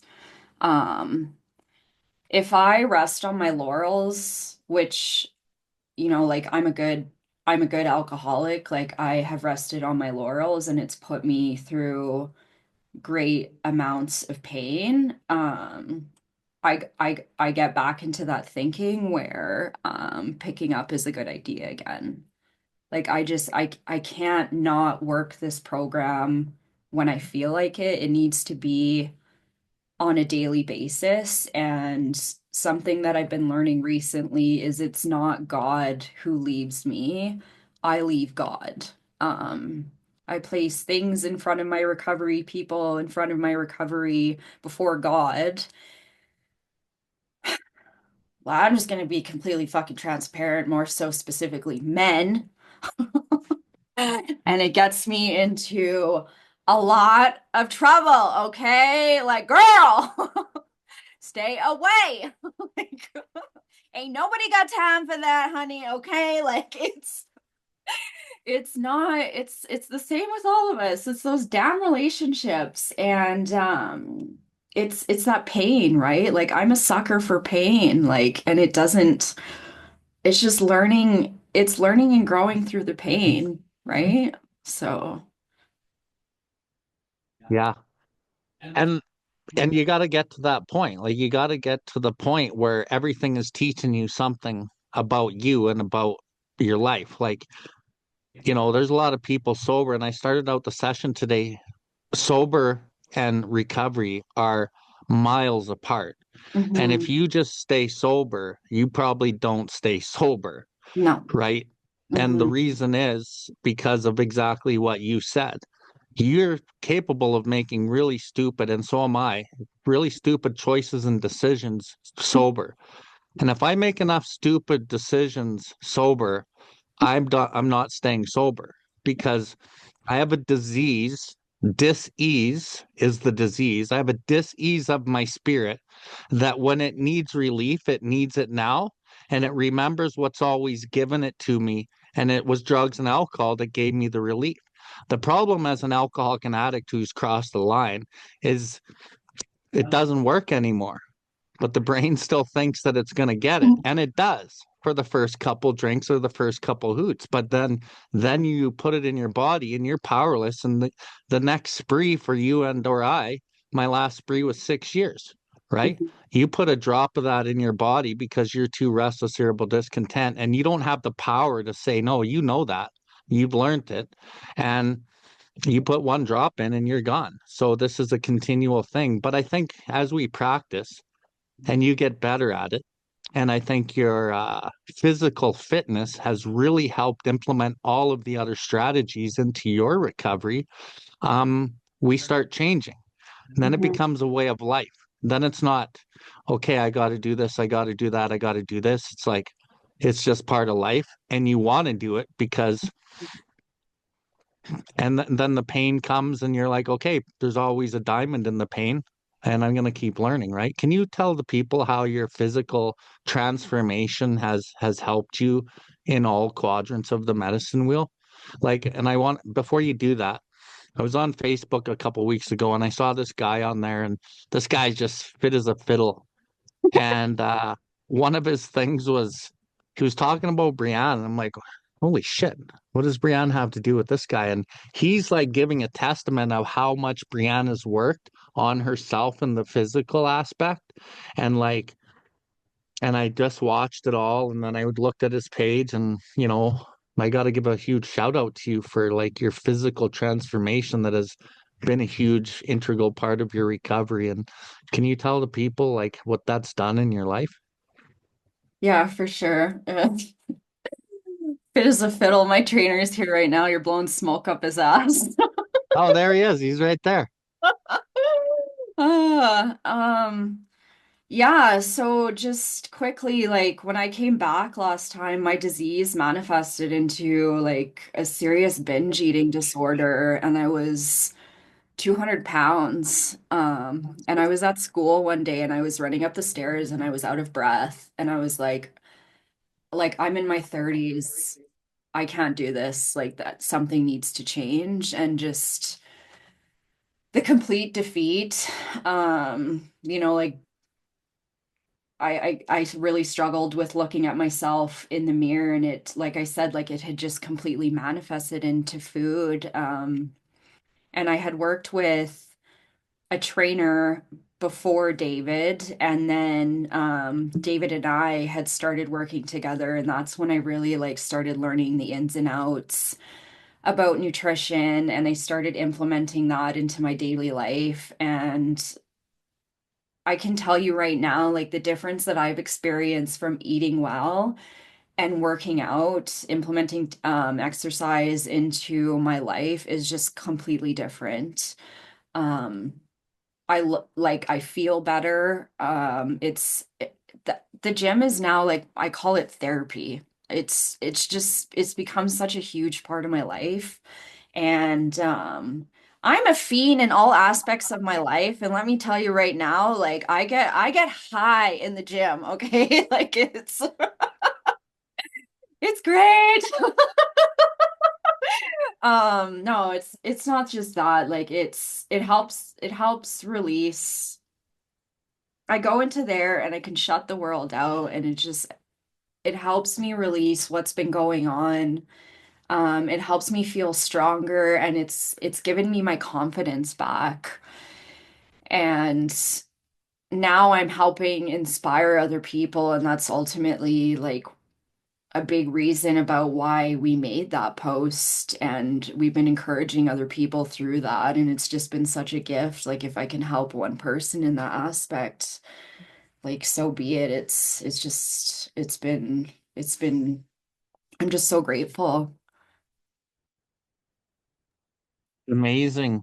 Guess where I was at 5:36 this morning? The gym. Yeah.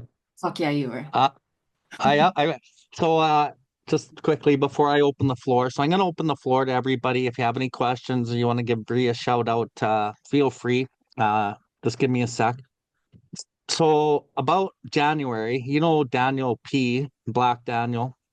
He's a real good friend of mine, and he's a savage too, man. He climbed Mount Kilimanjaro, and he's gonna climb Machu Picchu, and this guy's a savage, and he's my age, right? I turn 53 next week, and he's 53 also, and but he's just in great shape, and he's been trying to get me into good shape for a few years, and it's not that I've been in terrible shape, but it's getting a little out of hand. And anyway, about January, I said, "Hey, bro, I need to talk to you about your food," because he's a Red Seal chef and he cooks like just spectacular healthy meals. And so I went and met him, and he sold me on the idea of just eating his food. And he said, "I bet you if you just eat the food, you're gonna lose like 20 pounds." He's just set threw it out there.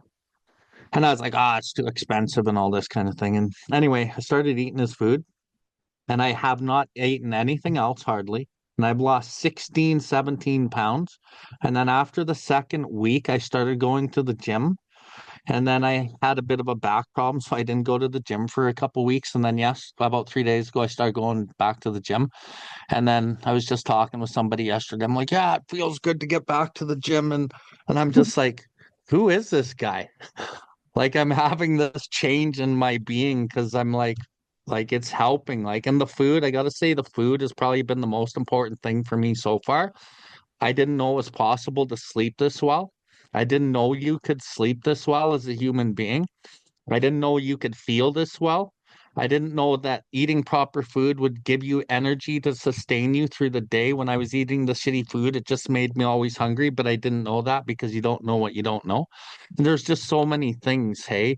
But watching you and watching Bryn, who's not on anymore, but she was, like doing these things, like subconsciously inspires me.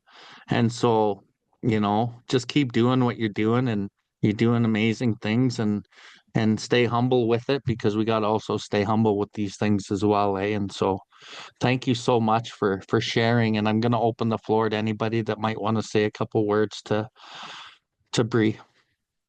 Hey, good afternoon, everybody. My name is Shayne. I just want to thank Brianne for sharing her story. Very powerful. I've known you for a year or so now, just in passing. So I was very honored and grateful to hear your experiences and your journey. Um, Powerful too, in the sense of how the physical side of our recovery, alcoholics, addicts, is not looked at so much. I've been seeking that inner healing for many years now, in the emotional and the spiritual and the mental sense. And I'm learning now, after years of being around, how important the physical aspect of recovery can be for us alcoholic addicts. The eating and the working out. So thank you very much for sharing your powerful journey with us.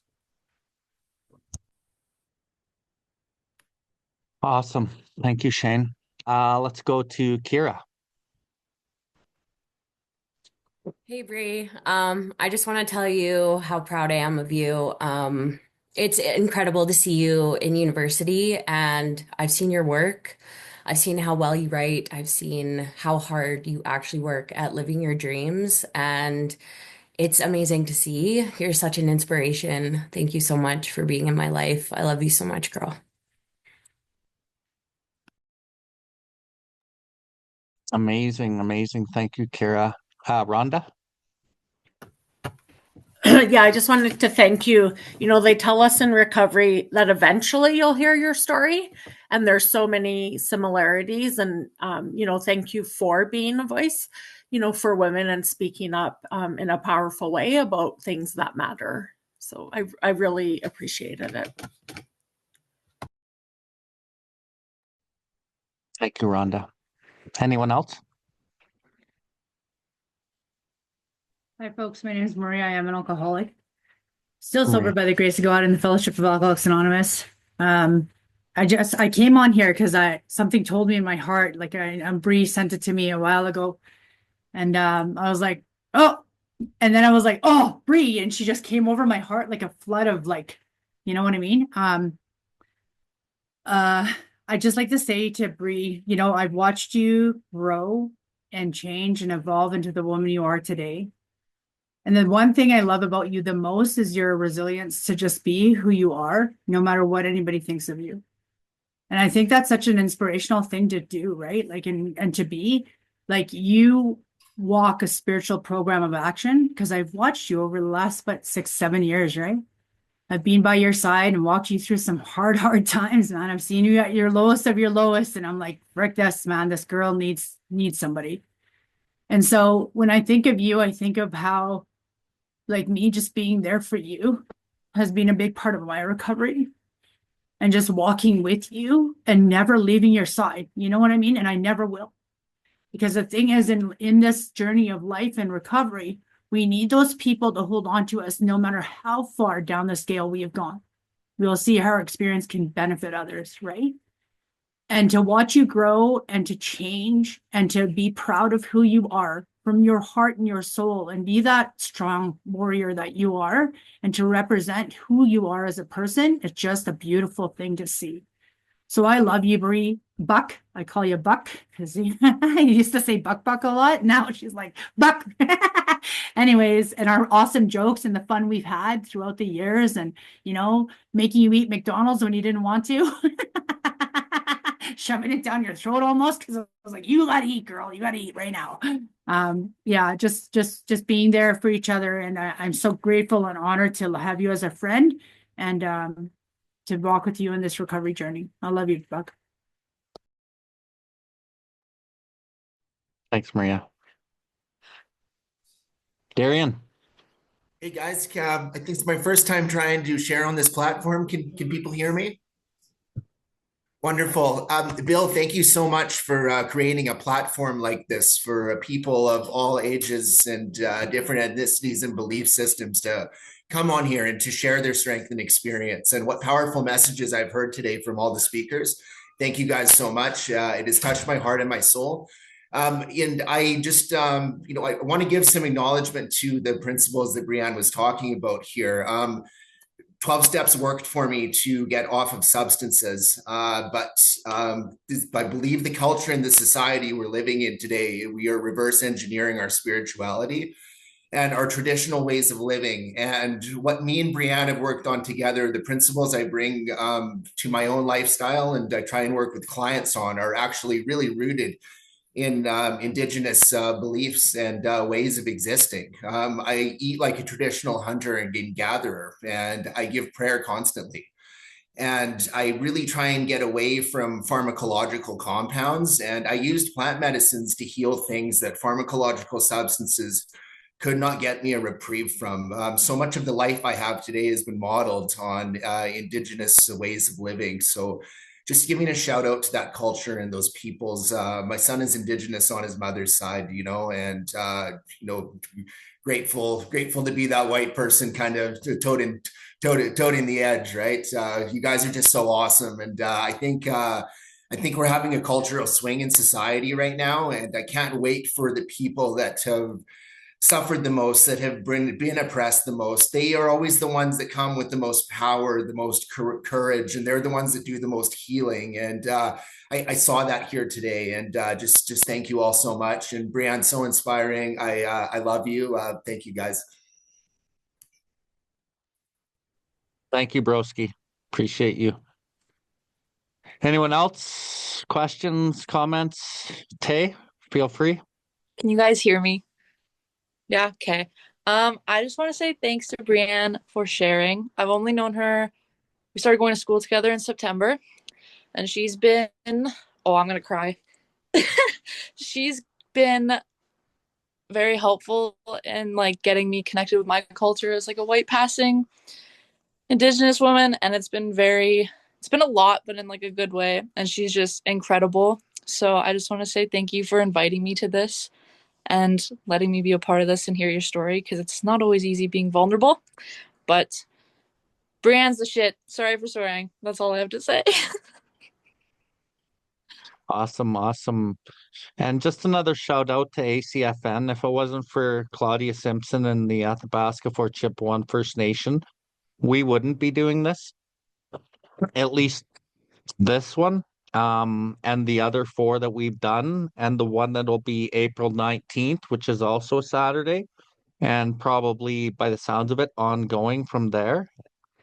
And there's Claudia right there. Hi, Claudia. She's in her car, working hard. Do you want to say anything? Okay. We'll save you. We'll save you till the end. So anyone else want to say anything to Bree before we switch gears and get our next speaker, Simon Reese, on board? Hi, my name Hi. is Becky. Oh, sorry. Go ahead. Okay, I'll be real quick. I just wanted to say thank you, everybody who shared today, and thank you, Bree, for everything you do for me. And I was just new to the program, but I wasn't fulfilling my path of recovery until I met you, and you have continued to be a safe space for me. So I love you. Thank you, Heidi. Go ahead, Suzanne. Hi, my name is Sue. I'm ACFN band member myself. I've been sober for like 10 years this year. And Woo. I got on board a little bit late, but I caught a good half hour of Bree's story. So thank you so much for that. And thank you, ACFN, for this, because it really helps. And I just, thank you. Marcicho. Chicho. Okay. Anyone else? Madeline. Yeah, hi, thank you. My name is Madeline. And I just wanted to thank you, Bill, for facilitating this event, and also thank you, Brianne, for sharing your story, and thank you for being you. When I first came into recovery, Brianne welcomed me and has been an incredible friend and role model and just a light in this world when times feel really dark. And Brianne has so much experience, strength, and hope to offer to anyone. And just has a heart of gold. So I love you so much, Brianne, and thank you so much for being you. And yeah, thank you. Woo, woo. Thank you, Madeline. Okay. Awesome, awesome. Okay, let's get to it. So I was going to do a little talk on the spiritual malady prior to getting Simon going, but I think what we'll do is we'll get Simon going, kind of see how we're doing for time, and then maybe I'll close it off with a little bit of the malady and then a song, and we'll wrap her up about a half an hour. Anyway, so we have Simon Reese. You're from Athabasca, Fort Chippewa, aren't you? No, no, I'm not. Okay, let me look at your bio before I mess everything up here. Oh, there you are. Sorry, buddy. Well, I'm Okay, close though. I'm close. 10 Fort. Clancy, Simon R. from FMFN, Fort McMurray First Nation. Yes. Number 468 Cree Band, located in the Buffalo Wood region, comes from a family where a history of alcohol abuse. In 2019, he admitted himself into rehab center and has never looked back. Before he opened up the doors to leave the treatment center, he knew in his heart he would never pick up alcohol and drugs again. And so far, so good. So, yeah, we chatted a little bit on the phone there a couple weeks ago. We didn't have a lot of time, but you sounded like you were working an active program of recovery, and I thought you would be a really good fit. And so the floor is yours, bro. Let's see. Let's hear your experience, strength, and hope, brother. Onse, Gakio, Gitata, Muscatanawa, Osawi, Bihisu, Nitsigason, Egwa, Willow Lake, Otsinia, Maga, Anzac, Iwigian, Iguats. I just said, hello, I greet you all. My name is Yellow Thunderbird. I'm from Willow Lake Cree First Nation. That's our traditional name. Fort McMurray 468 is our Indian Act band name. I live on reserve. I work for Athabasca Tribal Council as the cultural responder for the crisis teams. Uh, I I've been up in McMurray since pretty much my whole life. I have a single mother background. She did her best on raising four kids on her own. I was born out in BC, but I left there when I was a baby, and as we were abandoned by our father. Um, but when I moved back home, I was about 14 or 15, and I lived in town, and it was a Dene Blackfoot family that took me in. Even though I wasn't homeless, like my mom would always take me back in, I just didn't want to stay home. So uh, I lived with them for a couple of years until I could move out and do my own thing. And yeah, that's a little bit of my background. Um, I fell into addictions at a very early age, as I probably worked my whole life in oil and gas up until this point now.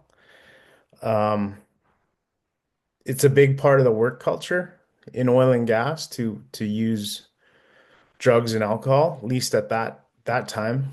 And and uh, I struggle with it my whole life. Um, I'm going on 5 years of sobriety. I I put myself into treatment in 2019, so I'll have 5 years anniversary this October on my birthday, and I'll be 47 years old. So I find it to give like a history of of who I am and how I came to be is it's a history of uh, uh, of what happened to us through colonialism. I often ask myself that question for many years, why are Indigenous people the way they are? And why and how did we get here? And then I think back to my childhood and my mother's childhood, my father's childhood. They were both residential school, and they didn't know how to raise kids. Um, and a lot of the things that I've learned from role models that I had were alcoholics, and so a part of my programming and conditioning was from people in active addictions. I never knew what it meant to be a man. I had no idea. I thought it was to be loud and rowdy and get into fights um, that's what I thought being a man was until later on I got into my recovery. And then I know that it has nothing to do with, now that I know it has nothing to do with your muscles at all. It's being kind. It's being generous. It's making people feel safe, uh, friends and family. Um, I I fell hard into addictions 20 plus years, and a lot of it was because I was afraid. I was afraid to face life sober.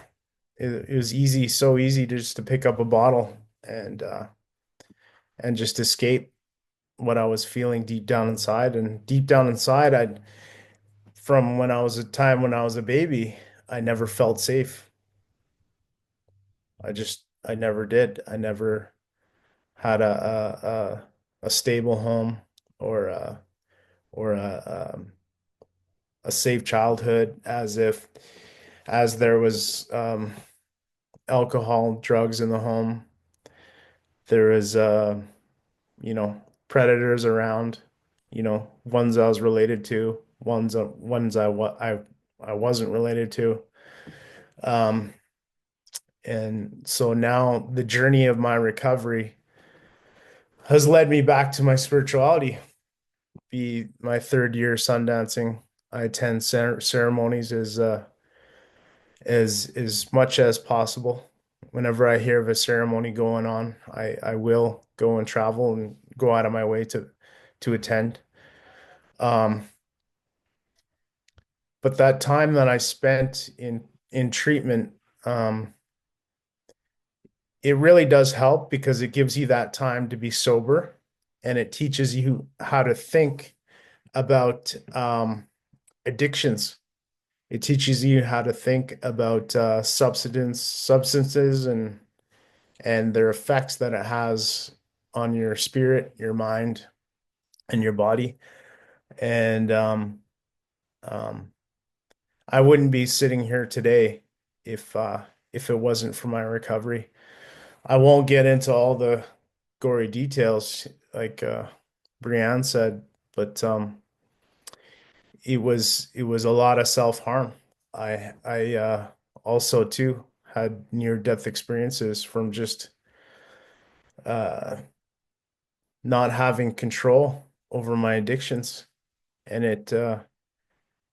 it consumed my life, and it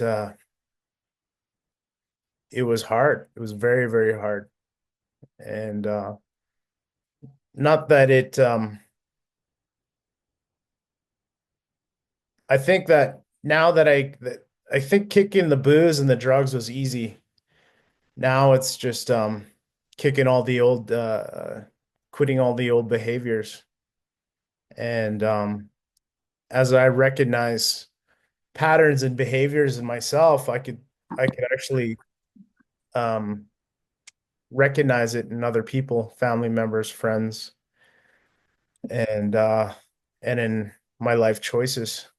Um, I when I heard this term years ago. It's called free will, and I don't think I ever had free will because the just on my childhood experiences, and then um, dealing with being an Indigenous person, um, uh, and then having that narrative being told, our history being told by the colonial point of view. And that's how, that's how we unfortunately see ourselves a lot of the times. And so when I got sober, I had to relearn everything all over again. It was almost like a death and rebirth. And um, so like a lot of the old music I used to listen to, I didn't like. A lot of the foods, a lot of the friends that, I didn't know who I was. And I think when I first started discovering who I really was when I started attending ceremonies. So the real healing started when I started attending ceremonies. So fasting, sun dancing, going to sweat lodges, um, uh, those ceremonies there, it helped me uh, tremendously. And uh, and now that I'm going on 5 years of sobriety, like I was, I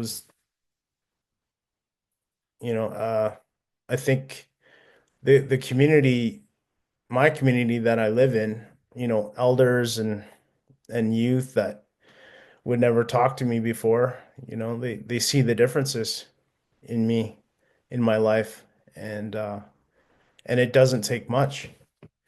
What it takes is you have to stop what you're doing. So if you had a bottle, if you had your drug of choice, you had to just put that down. And then from there, um, you could see your life change. Um, so what I've done is, to take control of my life, as I recognized pretty early on in my sobriety that no one's coming to save me. There's no, there's no magic, answer or someone to come and save you. You have to do it for yourself. And um, and and choosing not to become a victim. Um, I say this to myself almost on a daily basis that things do not happen to us, it happens for us. And that's become kind of like a mantra of mine. And even through the abuses that we had to suffer during colonization, it's good to recognize that history. But if we dwell on it, we become that victim of colonization as we start to revitalize our languages, our our traditional teachings, and it's a continual process of lessons and learning lessons, and in one, as soon as one is over, another one begins. Um, it would be so easy just to up and leave and, you know, find a nice little house in Hawaii or Mexico or something and forget about all this. But a big part of my identity and my spirit is tied to this land that I live on. And when you get up to Fort McMurray, it's a heavy feeling up here because all the industry and the harm being done to Mother Earth. And but I'm just so grateful for my home, my family, and my community that we are able to stick it out. And you know, like, not to talk down about you know, the past generations, but it's true. Only the strong survive. We are we are the fittest of our ancestors as we're still here and and continuing on to live our lives the best way we can. And uh, and we'll never stop fighting for our land, for our people. And uh yeah, there's no place you could ever run. You can't run away from your problems. You can't uh it's true, you can't smudge away all your problems, but it's that deep inner work that we have to do on ourselves. So we're unraveling all these generations of dysfunction that was passed down. So like for example, like abandonment and all the issues that come out of that, uh, neglect, um, codependency, just to name a few, for example. Um, and I wouldn't have any of the things that I have now if it wasn't for my recovery.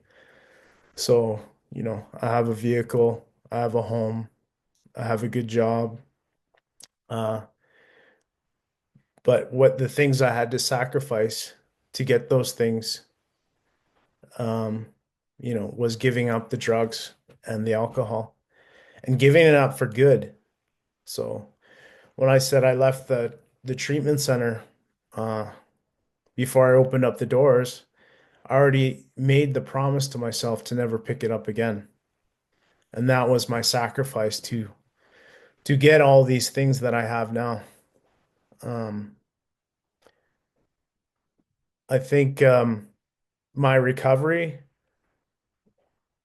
and being sober has led me to be a role model, and and it's important because I believe that I'm contributing to the unity and the healing and the love of our people, Indigenous people.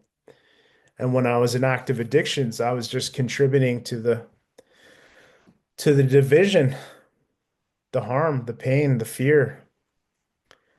And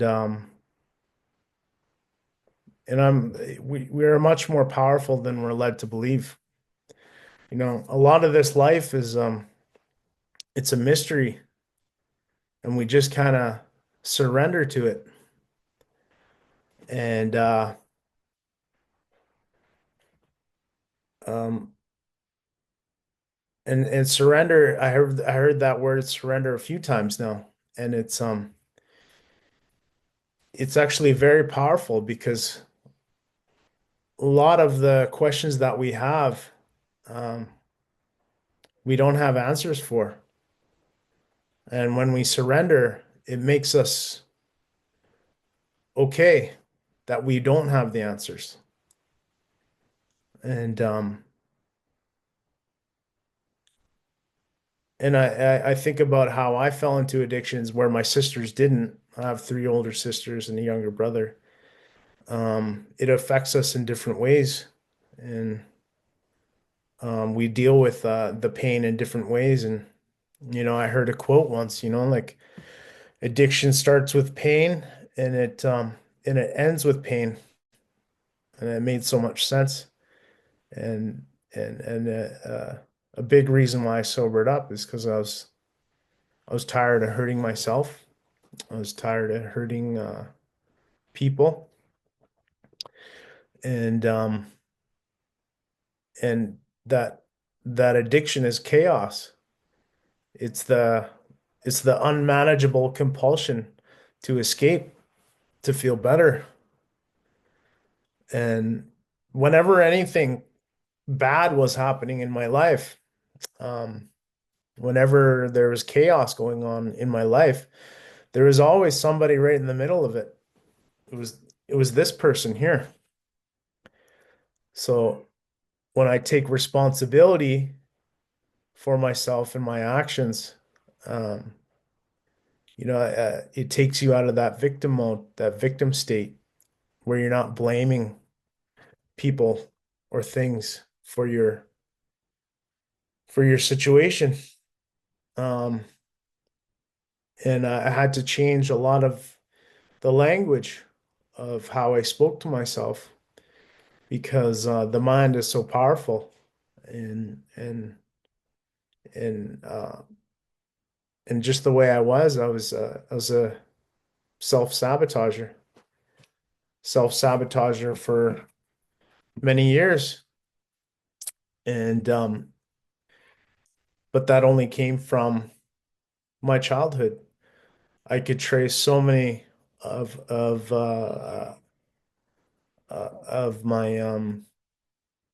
my downfalls back to my childhood. And yeah, I was there. I was one of those kids that, you know, after a party, I would pick up some beer left over in those cans, even though people were passed out, I'd drink some of it. I'd look for change in the couches, and run to the store and go grab some pop and chips, that's that's how I kind of grew up. Um, but to circle back to where I am now, um, yeah, we do have to become role models for not only for our children, our nieces and nephews, but for our Indigenous community. And you know, the biggest opponent I'm always gonna have is myself. That's the one I have to look in the mirror every day. And and when it comes to free will,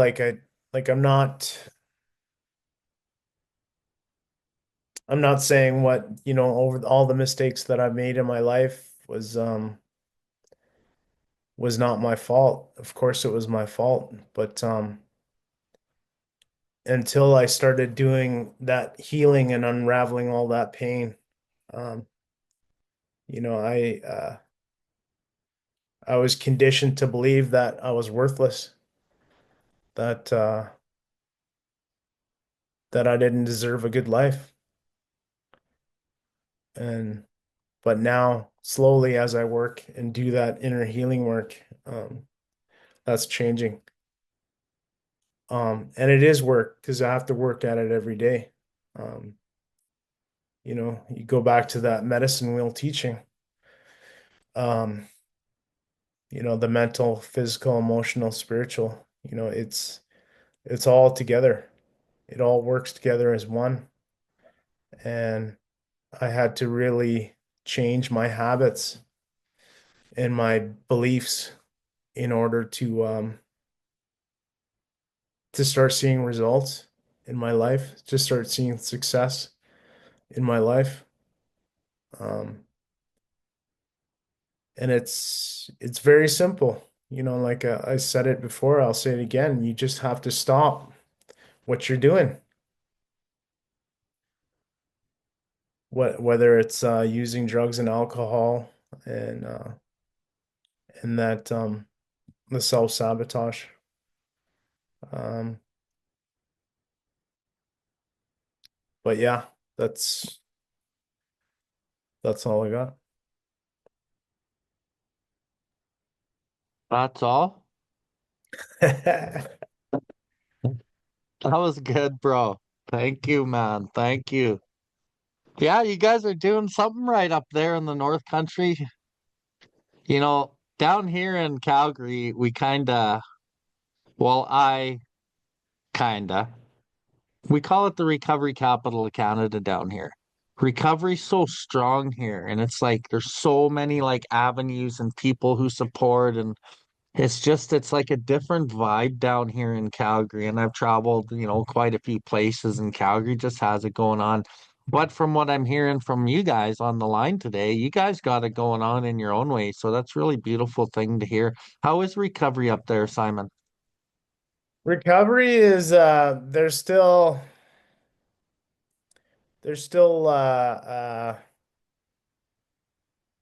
quite a bit of challenges that we're dealing with, What especially are some of the challenges?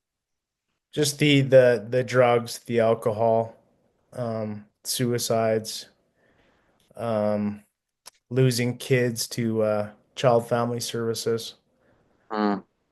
in our communities. That's a big one. Um, but there is a small community of people that are starting to go to ceremony now. In the north, it was so Catholicized here that, Mm. smudging with sweetgrass and sage is kind of like taboo almost. But I notice now that since our communities are in a real rough spot, um, people are more open to it now. Mm. Yeah, you're starting to see the smudge being burned. You're starting to see um, pipe ceremonies, um, drumming, um, people using their language uh, a little bit more, I think. Something you said that I loved. Earlier when Bree was talking about, I was kind of talking about like, how the individual, the further they go down the scale, on the other side where the growth is, it's so exponential and it can be so beautiful. And I agree with you in the way that I believe that the world is actually creating a lot of the spiritual sickness within people, which is why we see it kind of a lot. And I love what you said about how our people are so resilient, and because we've been broken down to the bottom, we can like thrive, and we should. And I think it's prophesized that we will be a huge part of like the change and the getting well. So I really loved that part of your story as well as many other parts. And you talked a lot about ceremony and culture and how that's really amplified like your recovery. One thing that I didn't know years ago, but I've learned is I thought that maybe our culture would be stronger in the North Country, but a lot of people I met said no, in some ways it's the culture part's weaker and the Catholicism was really strong. And that's what you've seen over the years, but you see culture starting to take a stronghold again. Yeah, people are a lot more open to it because I mean the Catholic religion's been here for so long and things aren't a lot of things are getting worse in some ways, not getting better. And uh that's the first thing they tell you in recovery is that you need a higher power. So I picked up um the Nehiel ceremonies just because I am Nehiel and it's already there. You just have to pick it up. Mhm. What was the hardest part of the early recovery, and what's the hardest part of your recovery now, or navigating? Um, that guilt and the shame is so powerful. And I heard a quote once that I still use too. Another one is you cannot build a new life built on based on shame and guilt.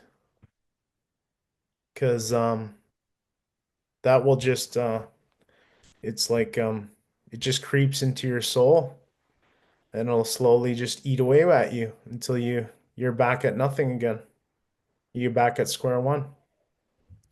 Um, so being able to forgive myself uh, for all my past mistakes, and then seeing people, that I may have said something or did something to, and try to make amends.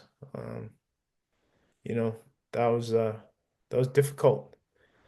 Um, but in the first couple of years of sobriety, you feel, I don't know, you feel like Superman.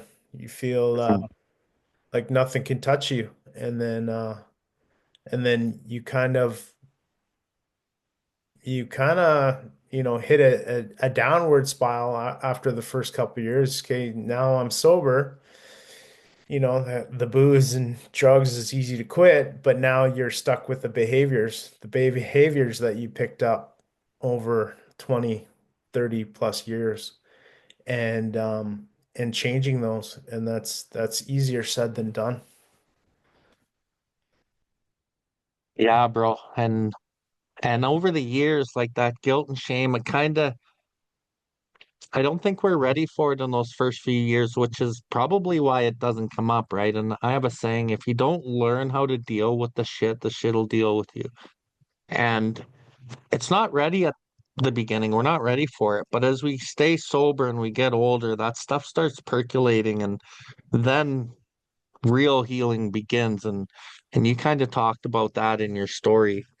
Um, but it takes a while for some of these old push down subconscious wounds to like reveal themselves and allow us to see them. Have you experienced it like that as well? Yeah, of course. So like I heard Brianne talk about the gym and how much has helped her. Um just being stuck in fight, flight, freeze my whole life is challenging.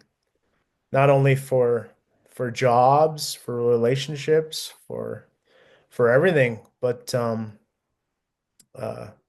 a lot of pain it's in your body, and you have to release it. So that's changing your diet, changing the time when you go to bed, changing uh um your daily routines. Um and it's that pain can get trapped in your body, and you have to release it. So for me, I found a lot of joy in doing uh martial arts. So I got a judo brown belt. I just got a Brazilian jiu-jitsu blue belt. I No train, way. yeah, I train 3, 4 times a week, and I found a lot of healing in that. But two, it's like being comfortable in your own skin, and that's that quiet time that you need to reflect on your life, not ruminate on it to the point where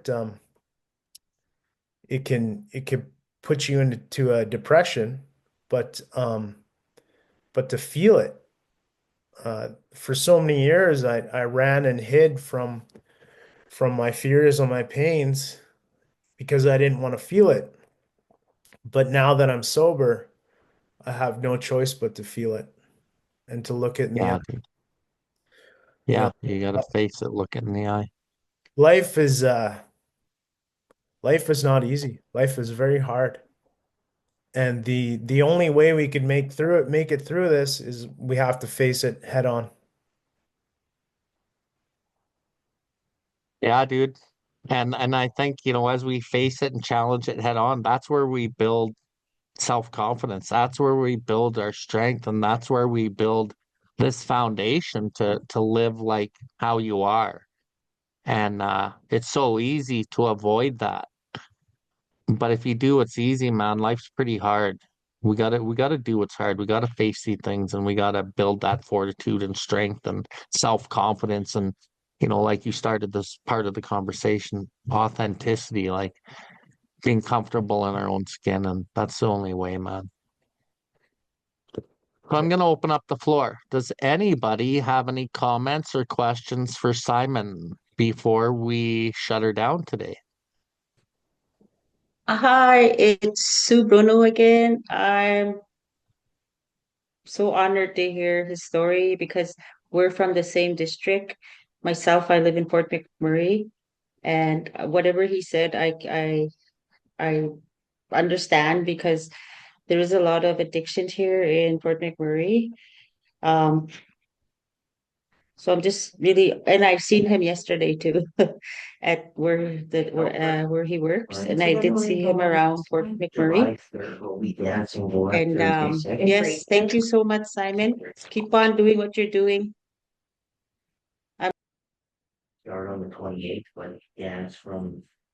Awesome. Thank you, Suzanne. Thanks for the shout out for your brother in the same territory. Do we have anyone else that wants to give a shout out or ask any questions?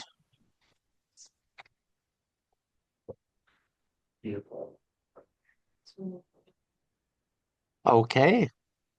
It looks like that's going to be about it. I want to say thank you to Ash, who's on the screen today, Rhonda, who was speaking, Melanie, who was here to participate as a listener, Blaine McKay participating as a listener. I know Blaine, really good member of recovery.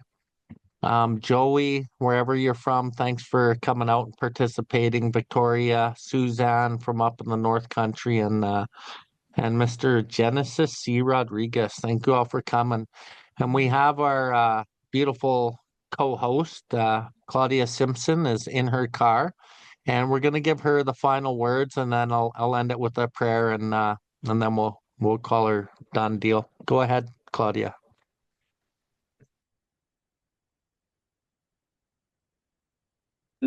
Hi. Hello? Can you hear me? Oh, Yes, we wonderful. can. Wonderful. Okay. Yeah, well, just thank you. I just want to echo what you've said in terms of the thank yous to everyone. And I mean, it's just like, how can we thank people, enough that they would, take a part out of their day to come and share their stories, to become vulnerable in this moment that you do share your stories. Like, it's just so like amazing. And the number of people that you're helping through your own stories in hopes of trying to help other people, like that's so inspirational. And I just want to say, Marcy Cho, thank you so much for all of that. Shayne, your poem that you shared, the powerful song, the bear song, good medicine there. Rhonda, thank you for your story. Brianne, your story brought tears to my eyes as there are many aspects of your story there that I can relate to big time. Even though I was adopted within community to my own grandparents by my own mother, I suffer abandonment issues myself. And, so it's just like, it's interesting to hear your story and everything that relates to me, though you were adopted out of the culture, away from the culture. I was within community, although our community is mostly, ruled by catechism, and that's how we grew up, was through the religion there. So, like, my grandparents were devout Catholics, and I'm originally from Kaitdale Coin. I'm a Denisothine. Denisothine Hurst Angelt O Yasti Yazi. Yazi Othine. So I am a Denisothine from Kaitdale, which is Fort Chipewyan. And I was brought there all through from birth all the way to middle school. And then at which point I moved away. My grandmother had moved me away from community. And just the way, things worked out, I ended up not returning to community. I ended up just following the path through education and Acfn. And I've been working as a registered nurse for a number of years. Just a little bit about me. But I've worked in the Treaty 6 territory for most of my life, living around Edmonton, and a couple of different stints, in different provinces, but mainly in Alberta. But of course, as things would have it, I end up back in Fort McMurray having to face, a lot of the things that I've been avoiding myself, and that's the abandonment issues and that sort of business.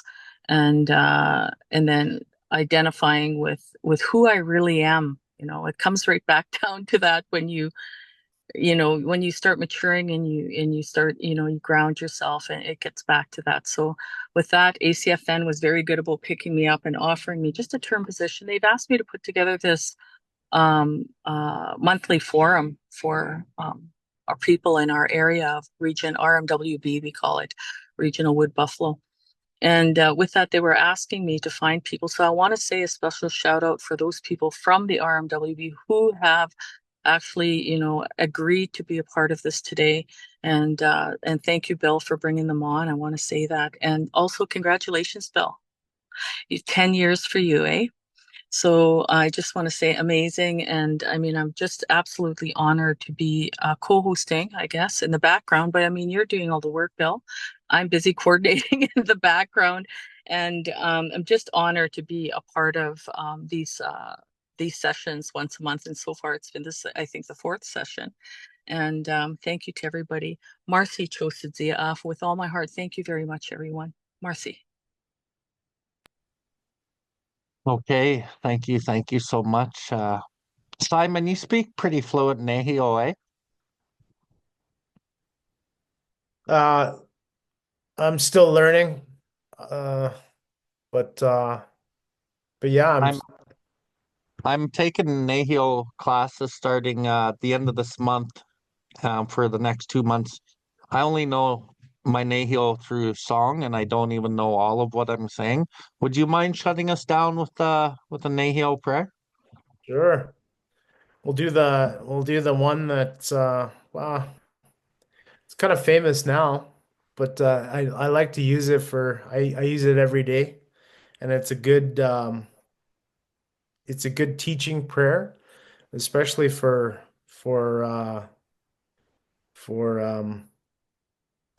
new learners. Um, Mm, I think the language is so important. Um, mm, and I think we should encourage each other to use our language. Um, and not feel shy about it. Just put yourself out there. mhm, There's so much power and healing in learning our language. The trauma, it almost like shuts down part of your brain. Could do damage to your mind. But learning that language, it opens up new pathways in your mind, and it heals a lot of the hurt, the harm that was done. So this is one of the first prayers that I learned, and I say this one every day. Gisimantu, wichi hinan mina, ganawe minan, anoch, gagisigak, nianan, gitwa simsak, napewak, napisak, squewak, squeezak, egwa, gakio, gotigak, siniwak, ota, askig, gitata mehinan. Hi, hi.